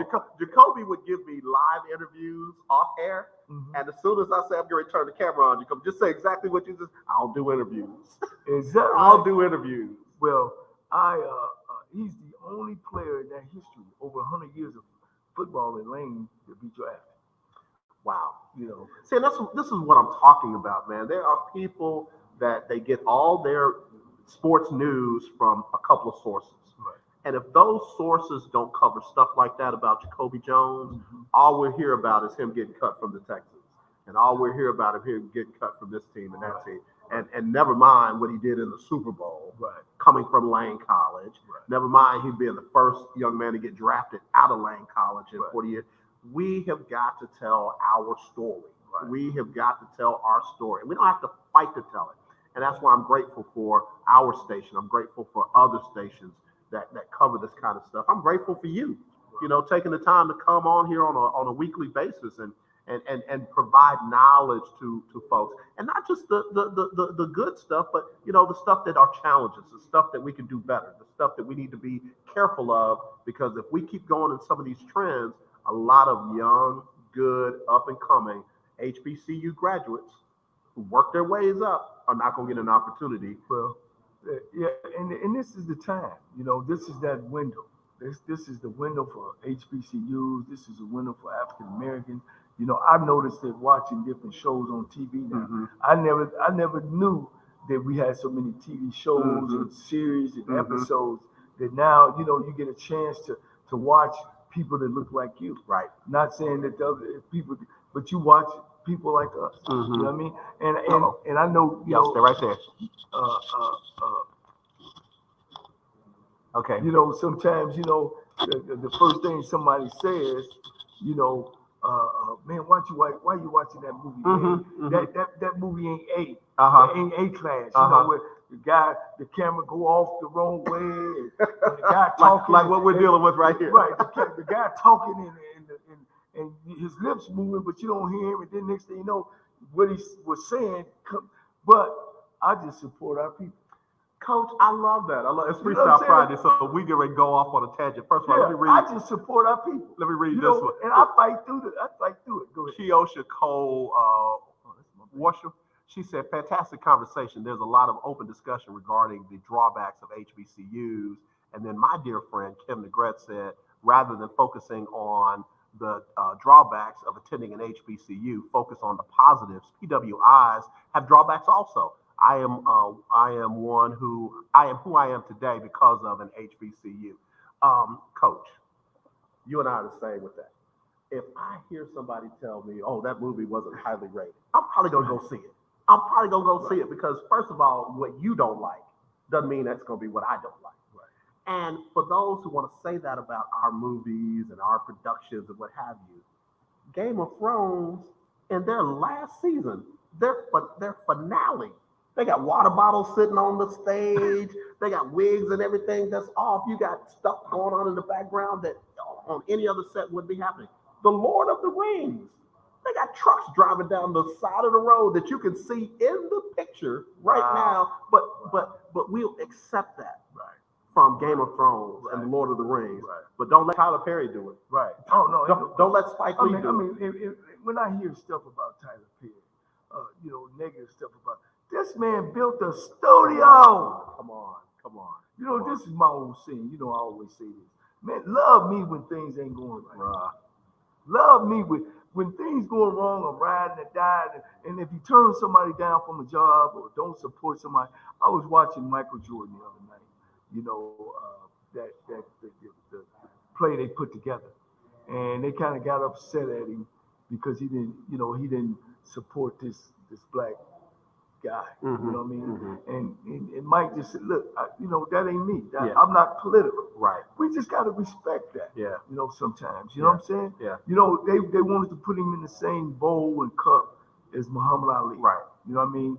And but he did his things behind the scenes. Correct. And that's why Muhammad Ali is Muhammad Ali, because he did that. Right. Michael didn't have to do that. Right. Joe Frazier didn't have to do that. Right. George Foreman, Muhammad Ali did that. Right. Again, we've got to stop being the ones to tear each other down. Right. If that ain't your thing, guess what? That might be my thing. And there might be something else you do that I can't do. Right. And we got to accept that about each other instead of, that's why I don't rock with him, because he don't da-da-da-da-da-da-da. Because he funded the guy behind closed doors. I just want to send a shout out to my lovely oldest daughter, Kiosha. She just got her principalship certification. And she's a graduate of Tennessee State as well as Texas Southern. Congratulations. So I want to send a shout out to her. You better. Yeah, that's my oldest. She got two young ladies, two daughters, my two grandbabies. Mm-hmm. Simone, better watch out. Watch out. Really? Oh, they bad. Gymnasts? They gymnasts, cheerleaders. They core stronger than mine. Man, that's how it is. But hey, I just want to make sure. Brother, you better let my daughter text in or call in or something like that. I will stop the whole show. I was on the air the other day when she got her acceptance from Southern University, man. I stopped what I was talking about. Wow. I might have been in the middle of an interview and stopped doing what I was doing. My baby got accepted into Southern. You better know something. Wow. Yes, indeed. Listen, we're live at the Omni Hotel at the CNN Center here in Atlanta, Georgia. We're getting ready for the Celebration Bowl, Cricket Wireless Celebration Bowl, that's going to take place tomorrow at 11 a.m. Central Time, 12 here on the East Coast. It'll be broadcast live on ABC. It's Jackson State from the SWAC taking on the champion of the MEAC, South Carolina State. Coach is going with Jackson State. I haven't made my pick yet. I'm leaning. I'm a little late, but I'm not going to tell y'all who I'm going to say it running out the door. As soon as that clock hits, time for us to go, I'm going to say it real fast and run off. So anyway, we've been talking about a number of different things. We normally do the HBCU Stroll with Coach Johnnie Cole on Mondays, but we decided to do it today because we're live on Radio Row here. We want to thank Michelle Jinks and all the good folks associated with the Cricket Wireless Celebration Bowl for giving us the credentials to be here, giving us the space to be here, for our platform to be heard and known. I want to shout out to Keisha Kelly from the Black College Experience. She was supposed to be here today, but we decided to play by the rules. So Keisha, we love you. You know you're always welcome on this platform, and she is a true supporter and ally of Black College football. She went to school at Southern. She's a big time Southern grad. So we're doing it all as much as we can in these 2 hours. So Coach, we talked about Pine Bluff. We talked about Bethune-Cookman. We were through TSU in there. Let's go that next tier up. Let's look at the Mississippi Valley states. Let's look at we already talked about Alabama State. I want to leave them out a little bit. Alabama A&M had a little bit of a drop off. Mm-hmm. Alcorn kind of, they were right there, and then they would fall back. Or they would play a dominant game, and then they would fall back. So we'll put them in that category, which is crazy to but put Mississippi Valley, Alcorn, and who else would you put in that second tier based on what they did this past season? Well, I mean, now we way off putting Valley up anyway, even using the word up. Listen. Valley was 3-5. They were right there with Alabama State. They were right there with Grambling. They were right there with Southern. Mm-hmm. So give me three of the. We're gonna leave Alabama State out because we talked about Coach Robinson, what he's got to do there. Right. But when we look at Valley, when we look at Grambling, when we look at Southern, okay, who's got the best chance to take that next step heading into this season? Well, we talked about Southern a little bit as well, but Valley, they got some. They got to come back strong. Okay. I think they will. Okay. I think with Kent Evans, the new offensive coordinator, along with Coach Dancy, who's the defensive guy, I think that's a good combination. They just got to go out now and do a great job of recruiting and being able to put some things together. Okay. So I look for Valley to be in the middle of the road. If they're able to go out and get the pieces that they need. So let me ask you this: Valley won 3 games in the SWAC. They won 4 games overall. Mm-hmm. If Valley were to jump up to, let's say, 5 wins in the SWAC, is that next step for them? Yes. Anything above 4, Mm-hmm. really, with Valley. Anything that they're winning more games than 2 or 3. Mm-hmm. Because they basically play an 8-game SWAC season. They were 3-5. So if they're 4-4, 5-3. Right. They're making it, and I think they gave him another 2 years on his contract. Okay. I'm pretty sure. Okay. So anything there, is up. Okay. For them. Okay. I mean, so they're not looking to win a SWAC championship, and they're not expected to. Okay. So he's really in a good situation. The only worst thing can happen is if he go 0-11 Mm-hmm. or Yeah. 1-10. Yeah, we can't go. 2-0. Yeah, we can't go back that. Right. Yeah, So sometimes you better be careful for what you ask for. Okay. Alcorn is always strong. They do a good job down there in recruiting. Okay. Losing Coach Thornton is big. Mm-hmm. Mm-hmm. Losing the defense coordinator is big. So that's going to be challenging for Coach McNair to find a guy to come in there and do the good things that he's done. I got you. So that's a team that you need to watch to see if they fall off. Okay. When I was back at Alabama State, Alcorn used to struggle. Mm-hmm. They were the worst team. They were the Mississippi Valley. Mm-hmm. They were real tough. So Fred has his work cut out of finding a good defensive coordinator. Okay. Okay. He's losing quite a few guys that's been around. So I'm looking forward to seeing. That's going to be real interesting. Okay. Okay. So that's that 3-5 group: Southern, Grambling, Alabama State, and Mississippi Valley State. Let's go up to that next group. We're talking now Alabama A&M. We already talked about Alcorn. We can kind of leave them there.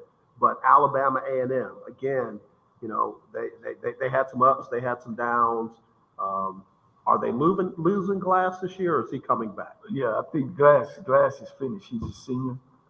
He'll be coming out of there. But they went and signed another kid that I was reading about that's just as good. They got him out of the portal.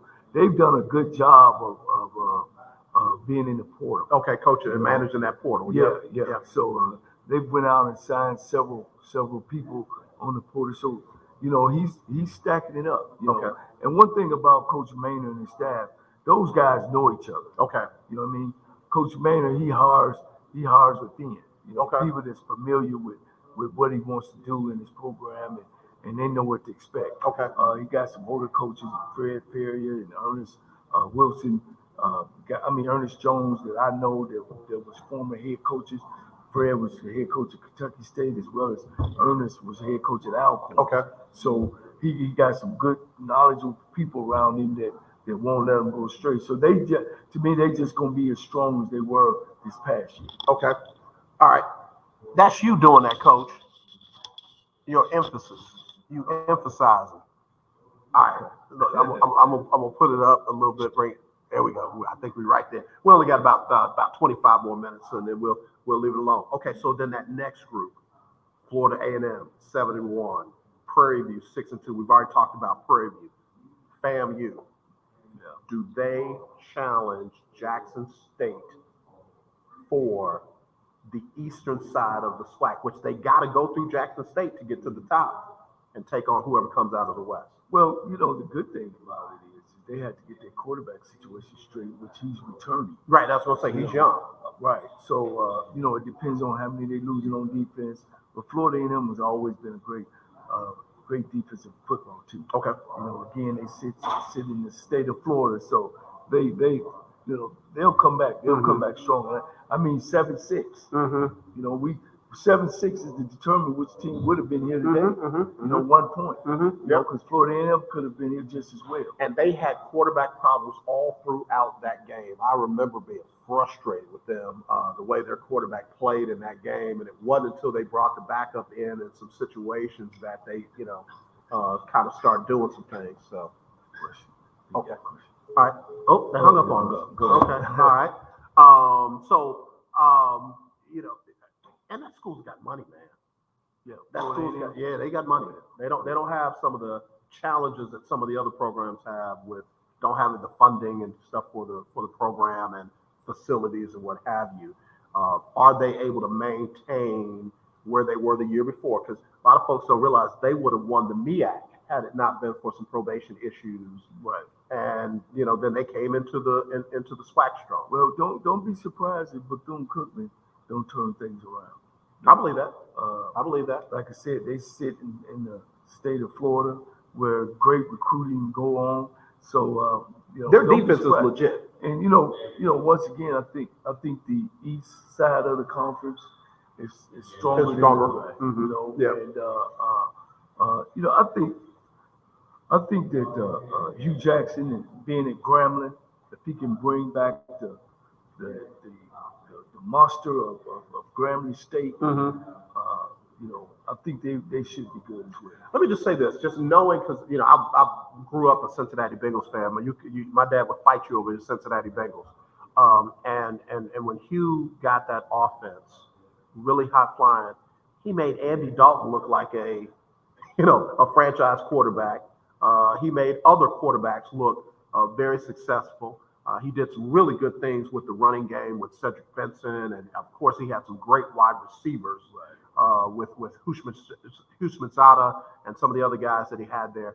I say all that to say, if he can get any kind of semblance of that at Grambling, he's got to have the players to do it. He can't just say, here's the NFL playbook, this is what we're going to run, and have the same kind of results.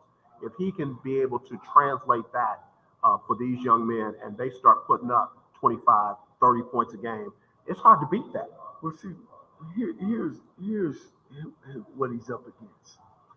He's been making over close to $1 million, $400,000-$500,000 a year. Okay. You got to work a little harder. Okay. He's up against flying in and basically picking and choosing who he wants. Mm-hmm. Now he's got to drive in and go get who he wants. You know what I mean? And then I got a question for you. Then they won't sometimes. No, now he's the little dog. Yeah. You know what I mean? He's the little person now. Yeah. He ain't the big person. Yeah. So is he willing to roll his sleeves up? Yeah. Does he have that fight in him still? Yep. You know what I mean? Of getting turned down. I'm giving you some black college coaching experiences that you go through. When you walk into the school, now it's where you from? Georgia or Grambling? Oh, that GO. Okay, coach, I'll be with you in a minute. Are you gonna sit at that school until they get to you? You know what I mean? And now, man, it might be a little different with him because he's Hugh Jackson, but a lot of people might not know who Hugh Jackson is. That's my thing about can he get it turned around? I got you. And that's the thing about I played on the pros. Okay. My coach Lionel Taylor was a pro. Okay. Frank Lewis, you know Frank Lewis, Yep. wide receiver. Yep. Charlie Cowan, I don't know if you remember him, offensive lineman with the Rams. Okay. I've coached with pro Conway Hayman. It was tough on them when it came to recruiting. I coached with Andre Ward. Of course, you know what happened to him. Yeah. You know what I mean? It was tough on them to recruit because they made all this money, all their careers. Yeah. Then all of a sudden now you got to work. Right. You know what I'm saying? So that's gonna be the transition. That's where it will come to this. I wanted to ask you, as you were talking, how big is it as a coach, as a recruiter, and on any level, not just HBCU, what have you, to hit the little towns as well as you hit the big towns? Without, it depends on who you are. Okay. You know what I mean? I know the president of Lane used to tell me, he said, see, Cole, you from Texas Southern, you a big animal. See, Lane a small animal. That means we come out and get crumbs. We let y'all fight over the big meat, then we come out and get the leftovers. So that's where you are when you at a HBCU, you know what I mean, or Division 3. Or I'm scratching my head. Coach, is that the right mentality? It ain't the right mentality. Okay. I just wanted to hear it. But that's why a coach like me knew that coming through, that when I come out, I'm going to have me a suit on. Okay. When I walk into that school, they ain't going to identify me as a black college. Okay, They're gonna okay. identify me as a coach. Okay. Because I'm gonna come and it's all about the presentation. Okay. You know, you got to present yourself, and once you get that established, then you're okay. Okay. You know what I mean? So that's what happened. I remember when I first started off coaching as a rookie coach, I come down there, I want to go see, and I'm seeing these big kids, and then the coach said, "Oh no, coach, you know, I go over into this room and I'm gonna send the guys over." Well, I'm thinking the big guy. I'm in a room with a bunch of kids. Fives. Yeah, I'm taller than. And no shade at y'all. That's what I get. That's what I get. That's what I get. Hold on, man. I'm sorry, y'all. I didn't do the full setup today. I know I should have, but I just wanted to get us up and running with a good camera that was gonna have us all in the picture and all that. And I keep on hitting the table. Yeah, stop hitting the table, coach. I'm passionate about Okay, be passionate up in the air. So, coach. Somebody asked me this question, and I need to ask you because you by my side today, so I kind of remember. Why or do? No, I'm not going to say why because it's an assumption there. Do coaches at HBCUs go after the 5 stars, 4 stars that Alabama is going after, that Tennessee is going after, that Texas is going after, even if they feel like they can't get that kid? Do they at least swing at the chance of getting it?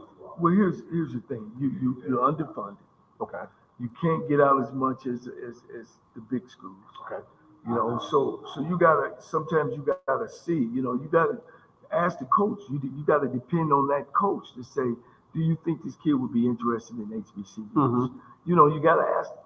If the coach give you that quote unquote green light, because you got some coaches don't even talk HBCUs. Right. You know, so that's a problem. Yep. You know what I mean? So we're not present at the school where they are. Mm-hmm. You know what I mean? So, but that's why you got to start a breadline. It's all about relationships. Okay. So you might go to that coach. You got to get a relationship. Okay. He might want to send you a player that you don't think is that good or can play for you. Okay. You know, but you got to evaluate and see, well, maybe that kid can help me down the line. I got you. I need to get a kid from this school. Okay. So I'm able to come back. Yeah. Because those kids are, because at the end of the day, the kids that's at the university actually do the recruiting for you. Mm-hmm, mm-hmm. You know what I mean? They'll tell you how good it is, Mm-hmm. how terrible it is. Mm-hmm. So yes, you know, a kid named Tavares Jackson. Mm-hmm, mm-hmm, I recruited him at Alabama mm-hmm, State, mm-hmm, mm-hmm. and his thing Rest was in peace. rest in peace. Yep. And I know him, his mom and the family is great. Mm-hmm. But his thing was, I want to go big time because Mm-hmm. he was a big time guy. Mm-hmm. And you know, I asked him a question. I said, Tavares, you know, if you start there, you're gonna be the first African American quarterback. Mm-hmm. I said, do you think you that guy? He said, yeah. Mm-hmm. I said, well, hey, go for it. Mm-hmm. I said, but if you have problems, we would love to have you at Alabama State. Mm-hmm. Mm-hmm. Where did he get drafted from? Alabama State. Yeah. You know what I mean? Yeah. He ended up transferring. Him and another guy named Kelsey Williams went to Tennessee. Both of them played on the same team. Okay. And they both ended up bringing. And guess what?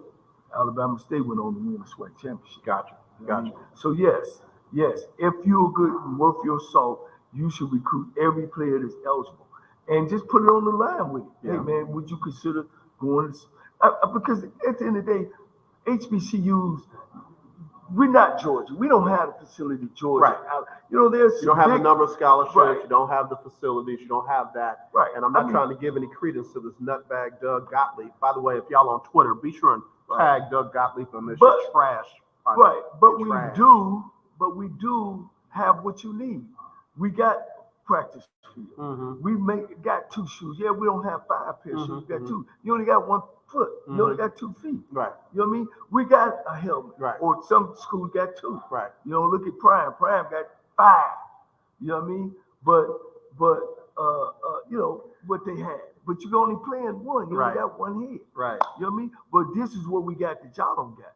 When you walk out on that campus and you, Johnnie Cole, not the football player, you're going to enjoy yourself. Yeah. They're not going to just have one party on campus for you like they do at the PWIs, where Yeah. everybody got to go to this one party. Right. You go everywhere. Yeah. People ain't clenching their purses when you walking around. Right. You know, you're not only just going to school with football players, you getting to meet doctors, lawyers, that you're going to be friends with your whole life. Correct. You know what I mean? You know, you able to date girls that you also gonna see. You know, the girls are there for you and not for you being some athlete. Absolutely. So there's a give and take in that. So if you like stuff, then that might be for you. Yeah. But if you like stuff that like communication and friends for life, then that's what you like. That's a good point. We got Coach Johnnie Cole joining us.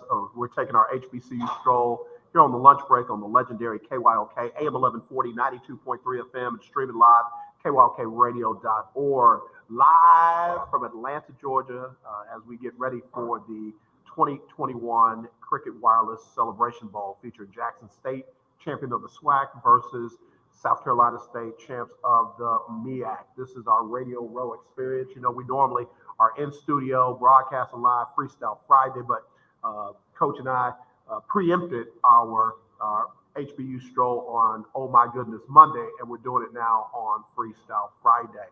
And again, talking about a number of different things. Coach, you also stimulated a situation that I experienced coming up. I played for 3 high school coaches, and I had coaches that would literally only submit my stuff to certain schools.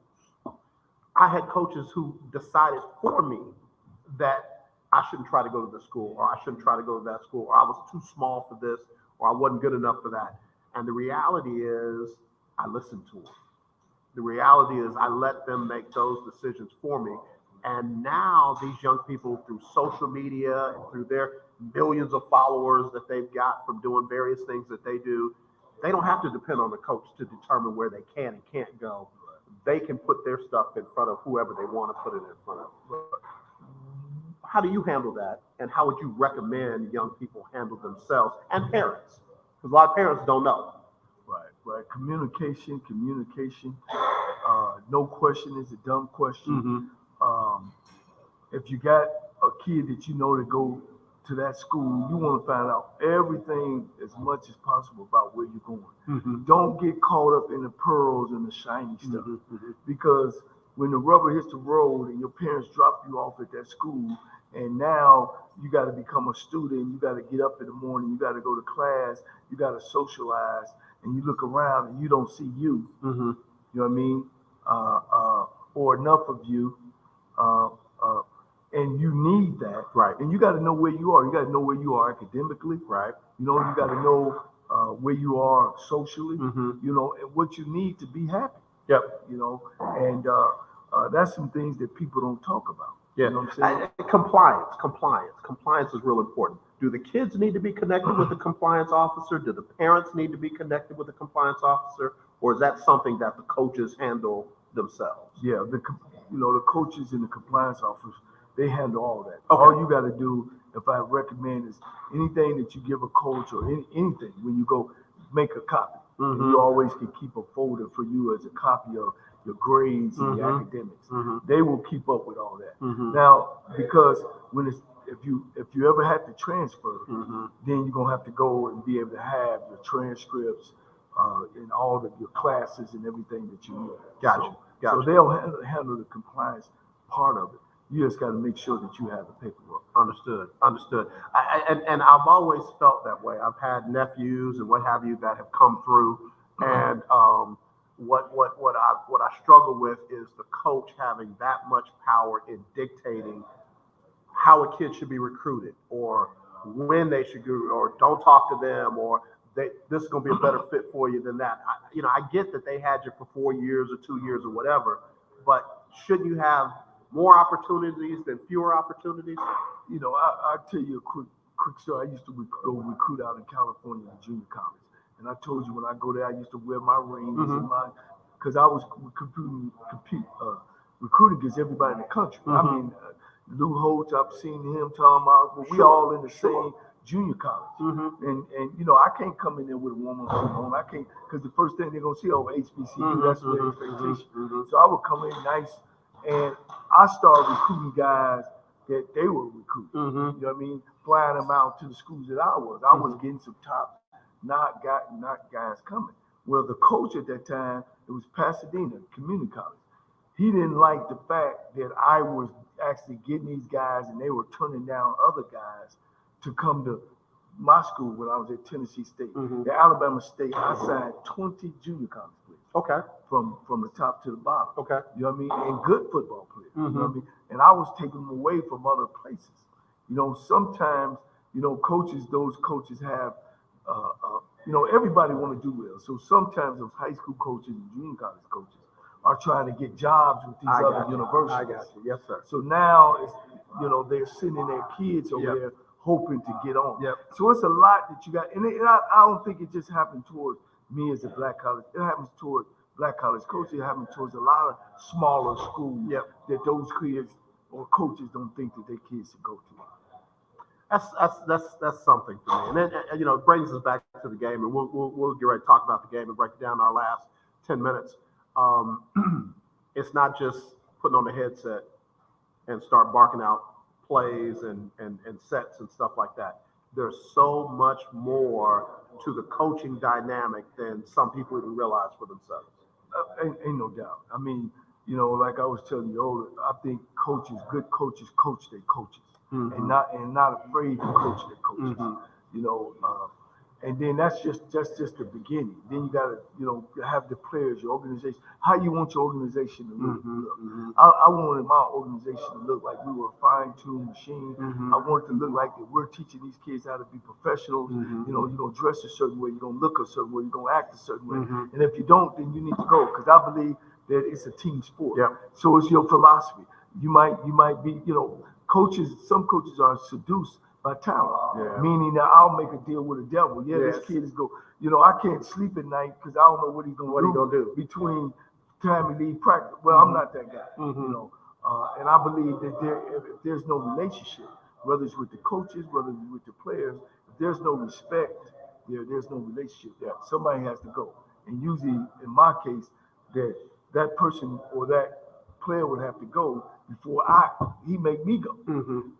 That, you know, again, who you want to talk to, who you want to let into your program. You got all kind of folks coming at your program all kind of ways. Yeah. You know, they don't like you. They don't like the way you talk, the way you dress.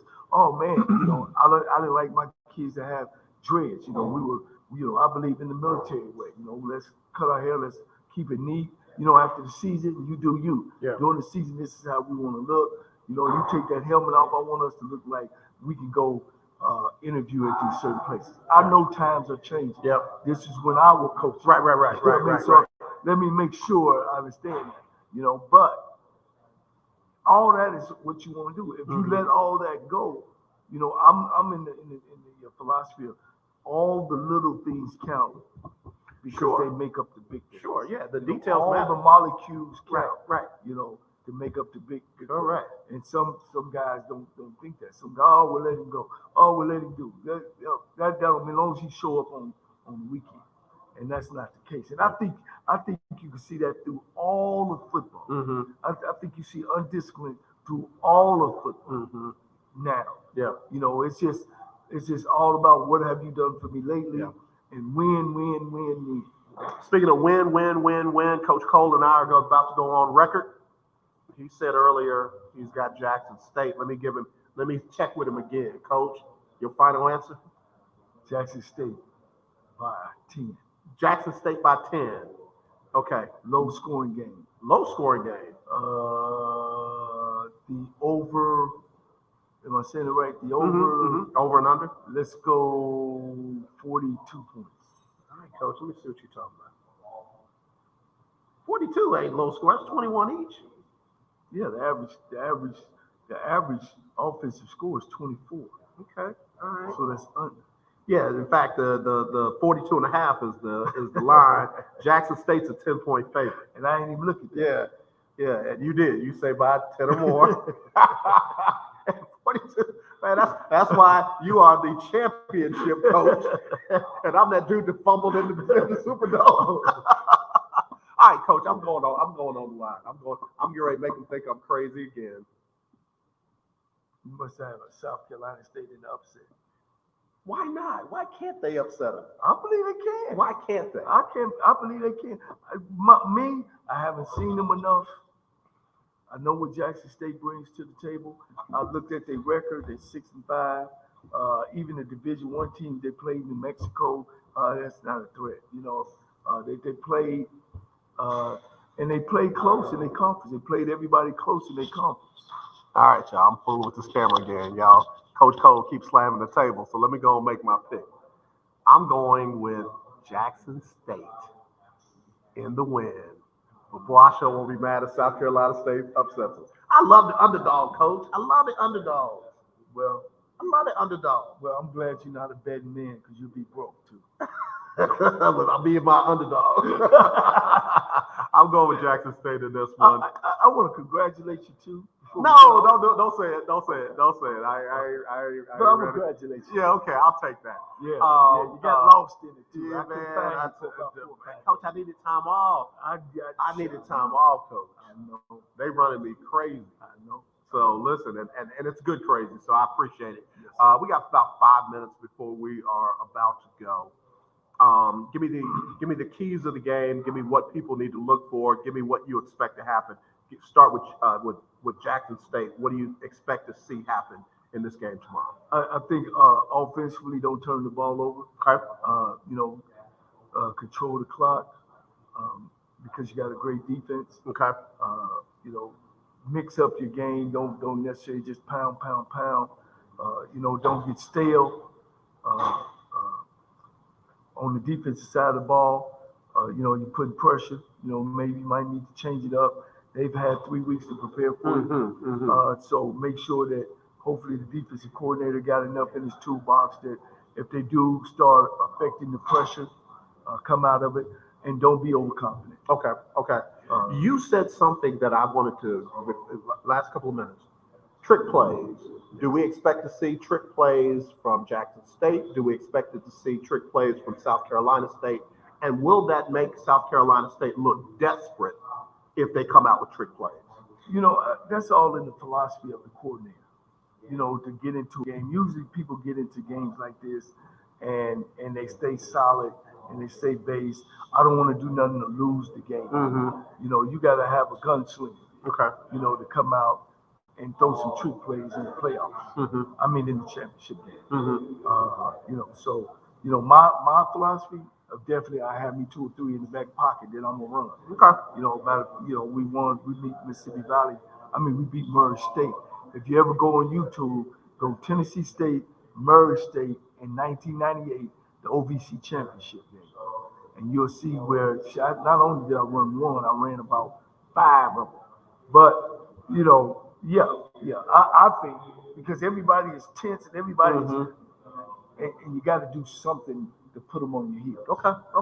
And for South Carolina State, I think if they're gonna run a trick play, let's do it early. Okay. Because we want to bag them off the heel. Because Jackson State gonna dig in. Okay. And if you're not scoring and you're not having the game close, then after a while, if they get up on you, then they're gonna be expecting something. So Coach Sanders has kind of put something out there that if he feels like certain teams are not built to come back by throwing the ball. So if he can get a sizable lead, he feels like he just got to play out the rest of the game because they're not going to be able to throw themselves back in it. Do you force that issue? If you are the coach of South Carolina State, do you say, if we got to throw the ball, then we got to throw the ball? Well, without a doubt. What they're doing defensively wise, you got to throw the football. You know what I'm saying? But you just don't have to get carried away with it. What they do when they do put pressure on you, they'll give you some certain plays that you can run against pressure that will be successful. Okay. Where you can get a hat on a hat. Okay. But as a coordinator, you got to be able to get in there thinking that I can't come in there and just run everything. This is what they're giving me. It's just like there's certain routes and stuff go against certain coverages. You just can't just say, well, I'm gonna come out and throw. Well, what do they do? What do they like to do? If this is what they do, then this is what you got to do to score. Okay. All right, Coach, we got to leave it right there. We got 1 minute, and we got to get out of here. Tell everybody where they can find you and follow you as you keep doing the amazing things you're doing. Instagram at coldblooded9, on Twitter, Hobo Big Play, and on Facebook, Johnnie Cole. And y'all, you can catch us every Monday on the HBCU Stroll with the coach, Johnnie Cole. Yours truly, AJ Jones. Oh my goodness, Monday. It is Freestyle Friday. We are cutting it up. We are letting it go. And we are ready to turn it back over. Again, it's going to be a great game tomorrow at 11 o'clock. It is the Cricket Wireless Celebration Bowl 2021, Jackson State versus South Carolina State. It's a wrap for us. As always, let's not be divided. Let's be united. I love you. There's nothing you can do about it.